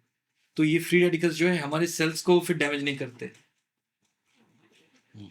तो stress is one of the stress, कम नींद होना, these are all these can all lead to free radical production. दो चीजें तो मैं जितना पढ़ा है मैंने, उससे दो चीजें तो are very important. One is enough sleep, and secondly to not be, मतलब कि आप मोटे नहीं होना। जितना ये दो जो जो दो यस, चीजें हैं, इनसे आप ऑलमोस्ट, मेरे ख्याल से अगर आप ये दो चीजें मैनेज कर सकते हो लाइफ में, तो आप ऑलमोस्ट 80-90% बीमारियों से तो सेफ हो जाते हो। That's what it seems like. जी जितना मैंने पढ़ा है सर, मैं जी डॉक्टर जी, नहीं हूँ, नहीं नहीं, तो बिल्कुल मैं, बिल्कुल, आप बिल्कुल सही पकड़े हैं। हाँ मैं 5 चीजें बताऊंगा। हाँ एक है आपके हिसाब से मतलब इंडियन डाइट के हिसाब से बैलेंस्ड डाइट खाना, जिसमें फल भी होने चाहिए, फल साग सब्जी ये सब होने चाहिए। Avoid red meat. Red meat. दूसरा है किसी तरह का भी नशा अवॉइड करना चाहिए, चाहे वो 30 ml हो या 60 ml हो, या एक सिगरेट हो या दिन का 2 सिगरेट हो। सर मैंने अभी जो, तीसरा है सर इस तीसरा पे है मैं आपको, हाँ आप इस पे आता हूँ बिकॉज ये आई थिंक इसी टाइम पे बोलना इंपॉर्टेंट है, इसलिए मैंने आपको रोका है कि ये जो 30 ml 60 ml की जो आप बात कर रहे हो, जो लेटेस्ट रिसर्च है वो कहता है कि आप इतनी सी भी अल्कोहल आपके लिए खराब है। बिल्कुल। मतलब ये नहीं है कि आप, यस यस, हाँ कि आप बिल्कुल अल्कोहल, बिल्कुल मतलब बिल्कुल बिल्कुल हाँ कि बिल्कुल। आप ऐसा नहीं कि आप 10 ml अल्कोहल, जैसे पहले था कि अगर आप विस्की पीते हो तो आपका हार्ट अच्छा रहता है जी या समथिंग, यू नो, जी बट दैट इज जी, नॉट कंप्लीटली ट्रू, क्योंकि वो बाकी जगह आपके बहुत ज्यादा डैमेज डैमेज करेगा, करता है। करेक्ट करेक्ट, हो सकता है वो हार्ट के लिए तो बहुत अच्छा और हो। ये लेटेस्ट रिसर्च है जो कहता है बिल्कुल कि बिल्कुल, any amount of alcohol is bad. Even 1 ml is can one M cause of damage. Alcohol is bad, yes that's yes it. मतलब यस, आप, बिल्कुल बिल्कुल आपका मन आपको पीना है, आपको वो रोक नहीं रहा, बट बिल्कुल बिल्कुल फैक्ट इज कि इट बिल्कुल इज। हाँ सर, आप बिल्कुल तीसरी चीज बोलो। बिल्कुल। और जैसे तीसरी चीज है एक अपने हाइट और हाइट के हिसाब से सही वजन मेंटेन करके चलना। बीएमआई। उसके लिए हमें बहुत जरूरी है कि हम एक्सरसाइज करें। चौथी चीज जो है, हमें अपने शरीर के बारे में जानकारी होनी चाहिए। हम अगर एक्सरसाइज करते करते जल्दी हाफ जा रहे हैं, या खांसी हो रही है, या कोई भी एबनॉर्मल शरीर में हमें कुछ भी एबनॉर्मल हो रहा है, हम्म इन दैट केस हमें तुरंत जो हमारे फैमिली फिजिशियन है हम्म उनसे कंसल्ट करना चाहिए। हम्म और तीसरी बात है, क्वालिफाइड डॉक्टर के पास जाना बहुत ज़रूरी है। हम्म अपने शरीर के, जैसे मैंने बोला, जो जो वार्निंग साइंस ऑफ कैंसर है, इनमें से कुछ भी अगर 1 या 2 हफ्ते से ज़्यादा हो रहा है, ये साइंस जो हो हैं, तो ज़रूर किसी भी क्वालिफाइड डॉक्टर के पास ज़रूर जाएं। तो ये 5 चीज़ों से हम कैंसर का कुछ हद तक रोकथाम कर सकते हैं। और अर्ली साइंस तो आपने बता दी है कि बिल्कुल आपको बिल्कुल थोड़ा सा भी ट्यूमर होगा, कुछ होगा, तो आप इसको बिल्कुल टेस्ट करवाओ, बिल्कुल। है ना। इनफैक्ट जो माता एवं बहनें जो लोग ब्रेस्ट कैंसर से पीड़ित होती हैं, और ट्रीटमेंट के बाद भी उनको ये कहा जाता है कि हर महीने आप अपना ब्रेस्ट या थन जो है खुद अपने हाथों से चेक कर सकते हैं। ये बहुत ही सरल तरीका है, इसमें कुछ हम्म मतलब महीने में एक बार 10 मिनट के लिए उनको सिखाना चाहिए कि किस तरह से आप चेक कर सकते हैं। ठीक उसी तरह ये जो माहवारी के समय में हमारी माताएं बहनों जिनको जो हाइजीन मेंटेन करना होता है, जो सैनिटरी नैपकिन्स होते हैं यूज़ करना, वो बहुत ज़रूरी है। इसलिए बहुत सारी जगहों पे गवर्नमेंट ने सैनिटरी नैपकिन्स पे टैक्स कम किया है, ताकि ज़्यादा से ज़्यादा लोग हाइजीन मेंटेन कर सकें। अच्छा। और आजकल एक वैक्सीन भी आ गया है सर्वाइकल कैंसर के अगेंस्ट में, जो कि 44 की उम्र के तक की माता एवं बहनों को लग सकता है, टू प्रिवेंट सर्वाइकल कैंसर। अच्छा। और कैंसर्स के लिए वैक्सीन अभी तक नहीं आया है, लेकिन सर्वाइकल कैंसर्स के लिए HPV वैक्सीन अवेलेबल हैं। पिछले कुछ सालों तक वो अप टू 19 ईयर्स तक कारगर होते थे। अभी जो लेटेस्ट वैक्सीन आया है HPV का, that is helpful in providing protection up to 44 years. 44 की माताएं एवं बहनों को अगर वो लग जाता है, तो वो 3 डोजेस होते हैं HPV वैक्सीन, तो वो उससे सर्वाइकल कैंसर होने का चांस कम हो जाता है। एंड जैसे मैंने बोला, हाइजीन मेंटेन करना, अपने शरीर के बारे में सब कुछ पता रखना, कोई भी सिम्टम्स होता है तो डॉक्टर के पास जाना, अच्छा खाना, अच्छी नींद, वजन मेंटेन करना। सर एक मैंने एक रिसर्च पे मैंने पढ़ते हुए सुना है कहीं पे, जो मैं ऐसे ही इंटरेस्टिंग जी जी कुछ जी जी पढ़ते हुआ, जी इसलिए आप जी मतलब जी आप जी, बोलिए ना। अगर, कि कुछ नेकेड मोल रैट्स हैं, they are immune to cancer. वो सबटेरेनियन अफ्रीका में पाए जाते हैं, मैमल्स है। इनके अंदर एक सब्सटेंस होता है called hyaluronan, I may be is not HYALURONAN, जो एक तरह से लुब्रिकेंट करके काम करता है बॉडी पे, और वो कैंसर्स को स्टॉप करता है ग्रो करने से।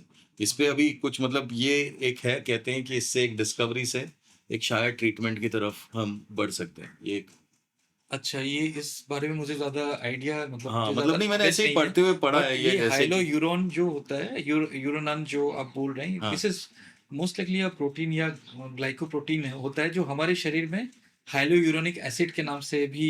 अच्छा तो ये this is a common chemical, but okay. इस पे रिसर्च शायद चल रहा हाँ है। नहीं, रिसर्च मतलब ये ऐसा ही उनको जी भी जी पता चला कि ये एक तरह के मोल रैट्स हैं जी जिनको कैंसर नहीं होता, क्योंकि जी। I think we also test on rats, so yes yes yes, basically rats and guinea we are pigs. Very similar in yes DNA yes शायद, सो यस इसलिए यस, सो इसलिए रैट्स एंड कि गिनी पिग्स पे करते हैं टेस्टिंग। हाँ, तो वो एक तरह के रैट्स हैं जो अफ्रीका में कहीं पाए जाते हैं, वहां पे ऐसा उनको पता चला कि इनको कैंसर ही नहीं होते, तो ये अच्छा, हाँ ये भी मेरे थैंक यू अतुल जी, ये इसके बारे में मैं नहीं नहीं, पढ़ूंगा मुझे काफी मैं मतलब। पढ़ता रहा कुछ, तो मतलब जी, 2 घंटे में आजकल मैं डॉक्टर बन गया ऐसे हो गया। नहीं ठीक है, कुछ नहीं, एनी कुछ नहीं नॉलेज था इज नॉलेज। या बट तो ऐसे ही आजकल ऑल ओवर द वर्ल्ड बहुत सारे देशों में बहुत अलग अलग तरह के रिसर्च चल रहे हैं कैंसर बायोलॉजी को लेके। हम्म एंड हो सकता है इस शताब्दी के अंत में या उससे पहले भी लेट्स हो होप। सकता है कि मतलब ये तो मैं तो चाहता हूँ कि मेरा पेशा ही बंद हो जाए, किसी को कैंसर ही ना हो। तो हो सकता है कि इस शताब्दी के पहले हो सकता है कि हम लोग कैंसर का निवारण के लिए अलग अलग वैक्सीन्स आ जाए या कोई ऐसी दवाई आए जो बिना साइड इफेक्ट के स्टेज 4 कैंसर्स को भी एक अच्छा लाइफ दे सही सके। बात। नहीं सर, पेशा तो आपका रहेगा, जैसे जैसे मोटा मतलब लाइफ स्पैन बढ़ते जा रहा है, वैसे भी कुछ ना कुछ अगर 80 में नहीं हो रहा तो 100 में हो जाएगा। तो ऐसा कुछ तो है। सर ये भी कहा है कि ब्रेस्ट कैंसर लेफ्ट ब्रेस्ट में ज्यादा कॉमन होता है, राइट से? जी जी। Is that true? या मतलब सर ये एक मिथ है कि लंप्स जो होते हैं ये ज्यादा डेंजरस हैं, ये मतलब जो पेनलेस लंप्स और पेनफुल लंप्स, इनमें कोई फर्क होता है? जी, मतलब जो देखिए जो लंप होता है जैसे, जी हाँ। जी जी, जो मोस्ट ऑफ द टाइम्स जो कैंसर्स होते हैं हम्म शुरुआत में वो पेनलेस ही होते हैं। अच्छा जी, आपको एक चीज पता होगा, नर्व होते हैं हमारे शरीर में, नर्व होते हैं जो हाँ पेन को हमारे ब्रेन तक पहुंचाते हैं। पहुंचाते हैं। तो ये जो कैंसर जब शुरू होता है हाँ छोटा सा होता है, तो वो हाँ नर्व को दबाता नहीं है। हाँ तो जैसे जैसे साइज में बढ़ता है वो नर्व नर्व्स को दबाने लगेगा, तो वो फिर पेन कॉज करता है। हाँ या फिर कहीं साइज में बढ़ के कहीं हड्डियों में चला गया, हाँ तो हड्डियों में फिर उसको अब हड्डियों का तो जगह लिमिटेड होता है, उसके अंदर वो चला गया, वो बढ़ने लगा, तो फिर वो फिर पेन कॉज करता है। या फ्रैक्चर करा दिया, जिसको वो हम बोलते हैं कैंसर रिलेटेड फ्रैक्चर या पैथोलॉजिकल फ्रैक्चर, हाँ तो वो फिर पेन करा सकता है। तो मोस्ट ऑफ द टाइम्स जो शुरुआती कैंसर्स होते हैं वो पेनलेस होते हैं। एंड ये एक वजह है, वजह है कि हाँ लोग इसको बहुत टाइम नज़रअंदाज कर देते हैं कि ये पेनलेस है, हाँ कुछ ये भी नहीं। गांठ है, ये बढ़ रहा है, ठीक है देख लेंगे ऐसा। तो बट अगर वो गांठ है और वो बढ़ रहा है, आपको बहुत सीरियसली लेना चाहिए। यस, बिल्कुल आपने बिल्कुल सही बोला अतुल जी, बिल्कुल वी शुड। मतलब अगर सिर्फ काट है तो भी आप थोड़ा सा सोच सकते हो, बट अगर हाँ वो बढ़ रहा है मतलब आपको बहुत ही सीरियसली लेना चाहिए हाँ, कि इसका खास कुछ। करके अगर 1 या 2 महीने में बढ़ा है, पिछले 1 या 2 महीने में बढ़ रहा अच्छा, है, अगर पिछले 10 साल से सेम है तो कुछ करने की जरूरत नहीं मतलब है। एक्टिव है वो, मैलिग्नेंट मैलिग्नेंट कहते हैं या क्या? मतलब वहां पे सेल्स हैं, वो मल्टीप्लाई कर रहे हैं। हाँ साइज बढ़ने का मतलब हुआ कि वहां पे सेल्स मल्टीप्लाई कर रहे हैं। हाँ वाओ, ये बहुत सिंपल सा टेस्ट है जो हम खुद पे कर सकते हैं बिल्कुल एक्चुअली। बिल्कुल। हाँ नहीं, सही है एकदम। और ये भी कहते हैं कि अगर ट्यूमर सॉलिड है तो उसको सर्जरी की जरूरत नहीं है, ये भी काफी एक मतलब ये एक मिथ है या नहीं, कि ये बिल्कुल भी मिथ है, ऐसा कुछ भी नहीं है कि सॉलिड ट्यूमर है तो उसको सर्जरी की जरूरत हाँ नहीं है। नॉर्मली क्या होता है, जैसे मैंने आपको बताना चाहूंगा कि कैंसर का जो इलाज होता है हम्म वो 3 प्रक्रिया से होता है। ओके सर्जिकल ऑन्कोलॉजी, हम्म मतलब जो सर्जन होते हैं, शल्य चिकित्सक जो सर्जरी करते हैं। हम्म मेडिकल ऑन्कोलॉजिस्ट जो कि केमोथेरेपी या इम्यूनोथेरेपी या टारगेटेड थेरेपी, दवाइयाँ दवाइयों से करते सलाइन के हैं। माध्यम से या टैबलेट के माध्यम से जो दवाइयाँ देते हैं, या हार्मोन थेरेपी, हम्म ये यूज करते हैं। एंड एक बहुत बड़ी भूमिका होती है रेडिएशन थेरेपी की भी, जो सेक के उस कैंसर सेल्स को मार देता है। लोकली उसको जला देते हैं। तो नॉर्मली बहुत सारे सेंटर्स में पश्चिमी देशों में भी और अब हमारे इंडिया में भी लगभग सारे ही कैंसर ट्रीटमेंट सेंटर्स में ये एक प्रक्रिया शुरू हुई है जिसको हम बोलते हैं ट्यूमर बोर्ड या multi disciplinary team. Multi disciplinary team का मतलब है एक डॉक्टर एक कैंसर पेशेंट का ट्रीटमेंट डिसाइड नहीं करेगा। इसका मतलब ये होता है कि 4-5 डॉक्टर एक केस को प्रेजेंट करेंगे एंड फिर उसके बाद ये लोग देखेंगे कि इस पेशेंट का स्टेज ये है और इस पेशेंट के लिए कौन सा बेस्ट ट्रीटमेंट रहेगा। फॉर एग्जाम्पल जैसे कि स्टेज 2 कैंसर एक 80 साल की माताजी के लिए, स्टेज 2 ब्रेस्ट कैंसर एक 80 साल की माताजी के लिए या 90 साल के माताजी के लिए अलग ट्रीटमेंट होगा एज कंपेयर टू कोई अगर 30 या 35 साल की माताजी या बहन है। तो स्टेज में भी ट्रीटमेंट अलग हो सकता है depending on the fitness of the patient. तो ये कौन डिसाइड करेगा? ये 4 बुक्स में तो लिखा रहेगा कि स्टेज 2 है तो ये ट्रीटमेंट दो, लेकिन हर एक जैसे हम हर एक आदमी का कमीज हर एक अलग साइज का होता है वन जिसको साइज हम फिट्स ऑल जिसको बोलते टेलर मेक करते हैं। हैं। तो this tailor making of all the patients of cancer is done in a multi disciplinary tumour board और जॉइंट क्लिनिक इन मतलब जहाँ पे 6 या 7 डॉक्टर होते हैं उसको डिसाइड करने वाले किस तरह से होना चाहिए। बेस्ट ट्रीटमेंट पॉसिबल क्या होगा। तो इसमें कीमो किस में आता है? कीमो थर्ड वाले में आता है, रेडिएशन में। नहीं, chemotherapy medical oncologist. Medical oncologist. Yes, chemotherapy, immunotherapy, targeted therapy, hormonal therapy, cellular therapy. Chemo में क्या होता है? कीमो एक तरह का द्रव्य होता है जो जैसे कैंसर सेल्स को मारता है। हाँ, केमोथेरेपी मतलब it's a chemical right. Basically. Targeted therapy होता है जैसे अस्त्र होते हैं ना, टारगेटेड मिसाइल्स होते हैं जो जाके एक जगह पे जाके उसको, तो वैसे targeted therapies are like that. जैसे मैंने आपको शुरुआत में हाँ, एग्जांपल दिया था हाँ, लंग कैंसर में राइट। EGFR अगर हाँ, किसी को है तो उसमें हम लोग गोली टैबलेट खा के ही काम चल जाएगा। हम्म, तो those are all targeted therapies. Immunotherapy क्या होता है? इम्यूनोथेरेपी होता है हमारे शरीर को ही फिर से रीएक्टिवेट करने के लिए। मतलब हमने अब अपने पुलिस को नाइट वाले गॉगल्स दे दिए कि रात को भी तुम ढूंढ ढूंढ के मारो, और ज्यादा अच्छा इक्विपमेंट कर दिया और ज्यादा एक्टिव कर दिया, that is immunotherapy. Similarly cellular मतलब अपनी थेरेपी, इम्यूनिटी बढ़ा दी बॉडी की। इम्यूनिटीज Is को it? एक्टिव रीएक्टिवेट कर दिया। हाँ, पहले जैसे ये जो लोग छुप छुप के घूम रहे थे कैंसर, उनको हम और हमारे जो पुलिस है नाइट विजन नहीं थी तो देख नहीं पा रहे थे उनको। अब हमने उनको और इक्विपमेंट्स दे दिए और अच्छे इक्विपमेंट्स दे दिए कि आप दीवार के पीछे भी देख सकते हो कि कैंसर सेल्स Right. छुपे हैं, तो उनको पकड़ पकड़ के मारो, ऐसा। That is immunotherapy. सो लोग इतना कीमो से क्यों डरते हैं? मतलब एक मैंने एक जनरल एक डर है कीमो का। हाँ, देखिए, केमोथेरेपी से कुछ तो लोगों का वहम भी है।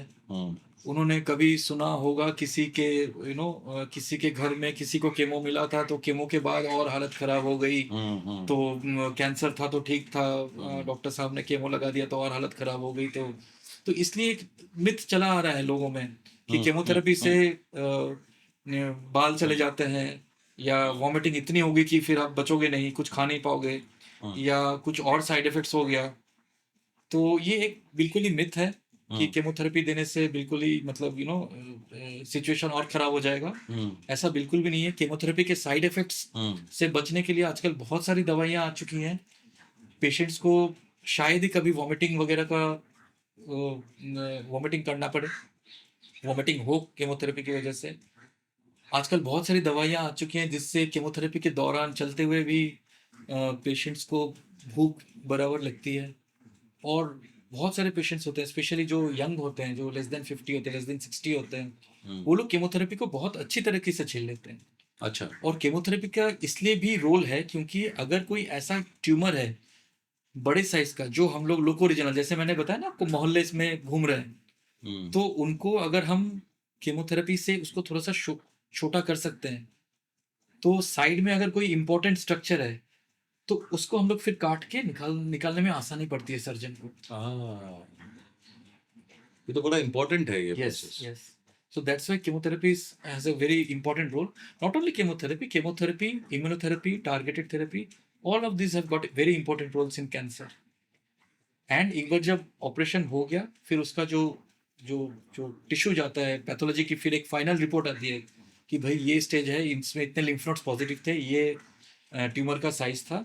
तो उसके बाद डिपेंडिंग ऑन द कंडीशन, उसके बाद फिर से रे, जो मैंने बोला आपको, जो टारगेटेड रेडिएशन, रेडिएशन। रेडिएशन से उस जगह को फिर से न्यूट्रलाइज कर सकते हैं।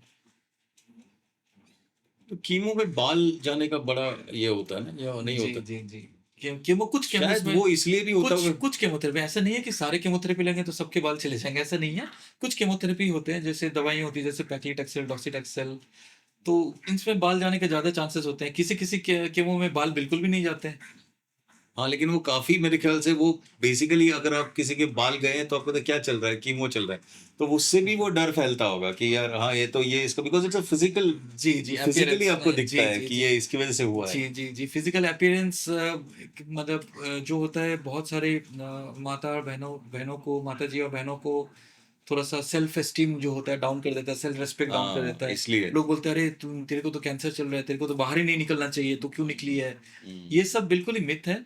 और आजकल बहुत सारी गैर सरकारी संस्थाएं भी हैं जो पेशेंट्स को विग बना के देती हैं, हम्म। जो जो आर्टिफिशियल हेयर होते हैं, जो वो विग बना के देते हैं। सो बहुत सारे ऐसे भी महिलाएं हैं जो कीमो चलते के दौरान भी अपने ऑफिस में जाके काम कर सकती हैं एंड रोजमर्रा की जिंदगियां मतलब व्यतीत कर सकती हैं। ऐसा भी होता है। तो कीमो से डरने की जरूरत भी नहीं है। हमें क्या ध्यान रखना है, जो कीमोथेरेपी देने वाले या इम्यूनोथेरेपी या टारगेटेड थेरेपी देने वाले जो डॉक्टर साहब है, जो मेडिकल ऑन्कोलॉजिस्ट हैं, he should be qualified enough and उन पे आपको भरोसा होना चाहिए। सर, तो हम लोग कहीं अभी थोड़ा रैप अप की तरफ आ रहे हैं, क्योंकि शायद काफी चीजें हमने कवर कर ली, कुछ हमने नहीं कवर किया, आपको लगता है ऐसा कुछ? मेरे ख्याल से तो बहुत सही, ज्यादा इंफॉर्मेशन बहुत अगर ज्यादा हो गया। लोगों को अगर ये फॉलो करें तो हो सकता है कि कैंसर अवेयरनेस बढ़े। तो और नॉट ओनली खुद फॉलो करें, मुझे लगता है कि एक दूसरे से भी बातचीत में करना चाहिए। और कैंसर से तो बिल्कुल भी डरने की कोई आवश्यकता नहीं है। एक दूसरे से बातचीत करने में कि मतलब ये जो वार्निंग साइंस है, एक दूसरे के कम्युनिकेशन नॉलेज, एक तो आप दूसरे ज्यादा का, अवेयर हो जाओगे कि इसकी बिल्कुल वजह से ये बिल्कुल हो सकता बिल्कुल है, भाई जाके आप अपना बायोप्सी करा लो या आप अपना चेकअप करा लो। नहीं है। मतलब बायोप्सी तो बात की बात है, अगर आप डॉक्टर के पास पहुंचेंगे तो वो हो सकता है वो हाँ, बोले कि मतलब नहीं उसको इसकी सीरियसली लो। जी हाँ, वो हो सकता है बोले कि नहीं ये बायोप्सी की जरूरत ही नहीं है, आप 2 महीने बाद आ जाओ, देखेंगे उस टाइम। हम्म। ऐसा भी तो हो सकता है। तो ऐसा नहीं है कि हर जो लंप है, हर जो गांठ है वो कैंसरस है, ऐसा बिल्कुल भी नहीं है। कैंसर हमेशा पेनफुल होता है सर? नहीं, ऐसा नहीं है। ये डिपेंड करेगा कौन से स्टेज में कैंसर पकड़ में आया है या क्या ट्रीटमेंट चल रहा है। अगर कैंसर ऐसी एक स्टेज में पहुंच गया है जो पेशेंट को उसने बिल्कुल ही मतलब बेड रिडन कर दिया है, कहीं पे लीवर में या लंग्स में या रीढ़ की हड्डी में चला गया है, तो हो सकता है थोड़ा पेन हो। बट पेन के लिए भी बहुत सारे मेडिसिन अच्छी अच्छी आ गई हैं। आजकल ऐसी भी दवाइयां हैं जो आप बस स्टिकर लगाएंगे स्किन में और स्किन के थ्रू से पेन की मेडिसिन चली जाएंगी। तो बहुत सारे, और पेन अगर कहीं पे हो रहा है, रीढ़ की हड्डी में पेन हो रहा है, तो हम उसको फिर रेडिएशन देके भी पेन कम कर सकते हैं। सर, और एक बेसिक फाइनल से सवाल पे है कि ये सारे कैंसर्स हैं, कितने 200 टाइप कैंसर है, इसमें से कौन से हैं जो आप अर्ली डिटेक्ट कर सकते हो, या सारे कैंसर्स अर्ली डिटेक्ट हो सकते हैं? सारे कैंसर्स, जैसे मैंने आपको बोला, जो वार्निंग साइंस ऑफ कैंसर्स हैं, but warning signs are very जो वेग। या जो अर्ली मतलब डिटेक्ट, ऐसे नहीं है कि यार आपके लाइक जैसे आपको कोई स्किन की बीमारी हो गई तो स्किन पे दिख गई, वैसे नहीं, कैंसर का तो ऐसे नहीं होता। जी, अंदर इंटरनल अगर जो बॉडी के अंदर आपके ट्यूमर है, जैसे गुर्दे का कैंसर है, हाँ, अभी लोगों को बहुत लेट पता चल सकता है, या स्टमक का कैंसर या गॉल ब्लैडर का कैंसर है। तो ऐसा सिचुएशन में ऊपर से देख के तो बताना बड़ा इवन मुश्किल ब्लड है। Cancers I think yes, blood cancer में तो चलिए आपने सीबीसी करा लिया, जस्ट ब्लड का टेस्ट करा लिया, उसमें हेमोग्लोबिन कितना है, प्लेटलेट कितना है, डब्ल्यूबीसी उससे कितना, पता वो उसमें चल पता चल जाएगा, एक आइडिया, रफली एक आइडिया हो जाता है। बट अगर आपने जो ऊपर के शारीरिक, जो जैसे थन का कैंसर हो गया, या कोई बाहर कोई इधर मस्सा है, बोन एंड सॉफ्ट टिश्यू का कैंसर हो गया, हड्डी में कोई ऐसा लंप आ गया, पेनफुल है, फ्रैक्चर हो गया, तो आप उसको तो डॉक्टर के पास जाके ज़रूर दिखाना चाहिए। इंटरनल अगर कुछ कैंसर है तो इंटरनल कैंसर्स के अलग सिम्टम्स होते हैं, कोई वेग पेन होगा, पाचन में, जैसे मैंने आपको बताया, जो पाचन की थैली होती है, स्टमक होता है जो, मेरी भूख पहले 3 रोटी की थी, 3 रोटी मैं आसानी से खा सकता था। लेकिन अब क्या हो गया कि मैं, भूख तो 3 रोटी की है, लेकिन मैं जब भी खाता हूँ एक ही रोटी खा के मुझे लगता है बस करो, अब नहीं खाया जाता। ये तो दैट बहुत इज, बड़ा मार्कर है ये। ये इम्पोर्टेंट चीज़ है। या फिर कभी आपकी उल्टी हो गई, उसमें खून आ गया, तो अपने गैस्ट्रोएंटरोलॉजिस्ट से ज़रूर मिले, एंडोस्कोपी हो सकता है करना पड़े। या आपके मल मूत्र में खून आ रहा है, रेगुलर बेसिस पे खून आ रहा है, इन दैट केस ऑल्सो आपको डॉक्टर साहब के पास मिलना चाहिए। कुछ नहीं तो आपके पास जो फैमिली फिजिशियन है, आपके घर के पास जो फैमिली फिजिशियन है आपके, जो ट्रस्टेड है, उनसे एक बार सलाह मशवरा ज़रूर करें। तो जहाँ तक हम ये समझ रहे हैं कि कैंसर्स आर नॉट, मतलब आप बहुत जल्दी सारे कैंसर्स आइडेंटिफाई नहीं कर सकते, आपको थोड़ा सतर्क रहना चाहिए कि किस तरह के आपको कैंसर्स हैं और उस तरह से होना चाहिए। लेकिन डॉक्टर साहब ने इससे पहले हमें 5 चीज़ें कही हैं, जो मैं आपसे, अगर आप हो सके तो would you like to repeat them? या जो 5 बहुत इंपॉर्टेंट चीज़ें हैं, ये आपके लिए, ये एक फाइनल जब हम रैप अप कर रहे हैं तो आपको अभी डॉक्टर साहब आपको 5 इंपॉर्टेंट चीज़ें बता रहे हैं, आपको हमेशा याद रखनी चाहिए। क्योंकि कैंसर्स इतने ईज़िली, सारे कैंसर्स इतने ईज़िली डिटेक्टेबल, मतलब आप नहीं जान सकते आपको कैंसर है या नहीं। तो ये 5 चीज़ें इंपॉर्टेंट है कि आप ध्यान रखें। Sir please. सबसे पहली चीज़ तो ये है कि आपको वार्निंग साइंस ऑफ कैंसर, जैसे मैंने बोला, कहीं से ब्लीडिंग हो रहा हो, वॉइस में चेंज है, खांसी में, बलगम में खून आ रहा है, भूख कम लग रही है, वजन गिरता जा रहा है, मल मूत्र में खून आ रहा है, या कहीं पे कोई मस्सा है जो बढ़ रहा है, अल्सर हो गया दांत में कोई, या जीभ में कोई अल्सर है जो ठीक नहीं हो रहा है, ये सब वार्निंग साइंस है, इसके बारे में ध्यान रखना चाहिए। दूसरी बात है, स्ट्रेस कम रखना चाहिए, फल फल सब्जी, हरी सब्जियाँ, ये सब खाना चाहिए, रेड मीट अवॉइड करना चाहिए। तीसरी चीज़ है, नशे से बचें, और जहाँ तक हो सके आप प्राकृतिक रहें, जहाँ तक जैसे नेचर के पास रहें, ठीक है। जो चौथी चीज़ है वो है कि आप, जो अगर कुछ भी सिम्टम्स होता है तो उससे डरे नहीं, आप अपने डॉक्टर साहब से, जो क्वालिफाइड जो डॉक्टर साहब है उनके पास जाएं, या फैमिली फिजिशियन से सलाह जाएं। मशवरा करें। अपनी इलाज खुद ना करें और खुद गूगल भी ना करें। आजकल गूगल का तो बड़ा, गूगल की वजह से लोग डर जाते हैं, एंड फिर पता नहीं क्या होता है, अफवाह पे मत जाएं, और कोई ऐसी कोई दिमाग में ऐसा कोई डर ना पाले। और आखिरी चीज़ है कि आप बैलेंस डाइट, नींद पूरी अच्छी तरीके से लें, एंड लोगों को सतर्क करें, खुद भी सतर्क रहें। शरीर में कुछ भी, आपके शरीर में कोई भी प्रॉब्लम होता है तो ज़रूर उसको नज़रअंदाज ना करें। कैंसर से डरने की ज़रूरत नहीं है, कैंसर के बारे में सतर्कता की बहुत ज़रूरत है। और कैंसर का इलाज, ट्रीटमेंट आजकल पॉसिबल है, हमारे देश में भी लेटेस्ट ट्रीटमेंट अवेलेबल है, बहुत सारी संस्थाएं हैं, Tata memorial hospital, AIIMS new Delhi, NCI Jhajjar, और बाकी और भी बहुत सारे एम्स हैं, एम्स नागपुर, बहुत सारे जगह पे एम्स खुल गए हैं जहाँ पे क्वालिफाइड डॉक्टर्स हैं, और जो कि कैंसर के लिए आपका ट्रीटमेंट कर सकते हैं। और हमारे देश में भी बहुत अच्छे रिसर्च हो रहे हैं, बहुत लेटेस्ट दवाइयाँ भी हमारे देश में अभी इजीली उपलब्ध हो जा रही हैं। तो डरने की ज़रूरत नहीं है, नॉलेज की ज़रूरत है। वाह, thank you sir, thank you so much. और मेरे ख्याल से Thank you, ये thank you, होपफुली ये अतुल जी। सारा इंपॉर्टेंट रहेगा लोगों के लिए Thank you, समझना। thank you, thank you. Thank you so much.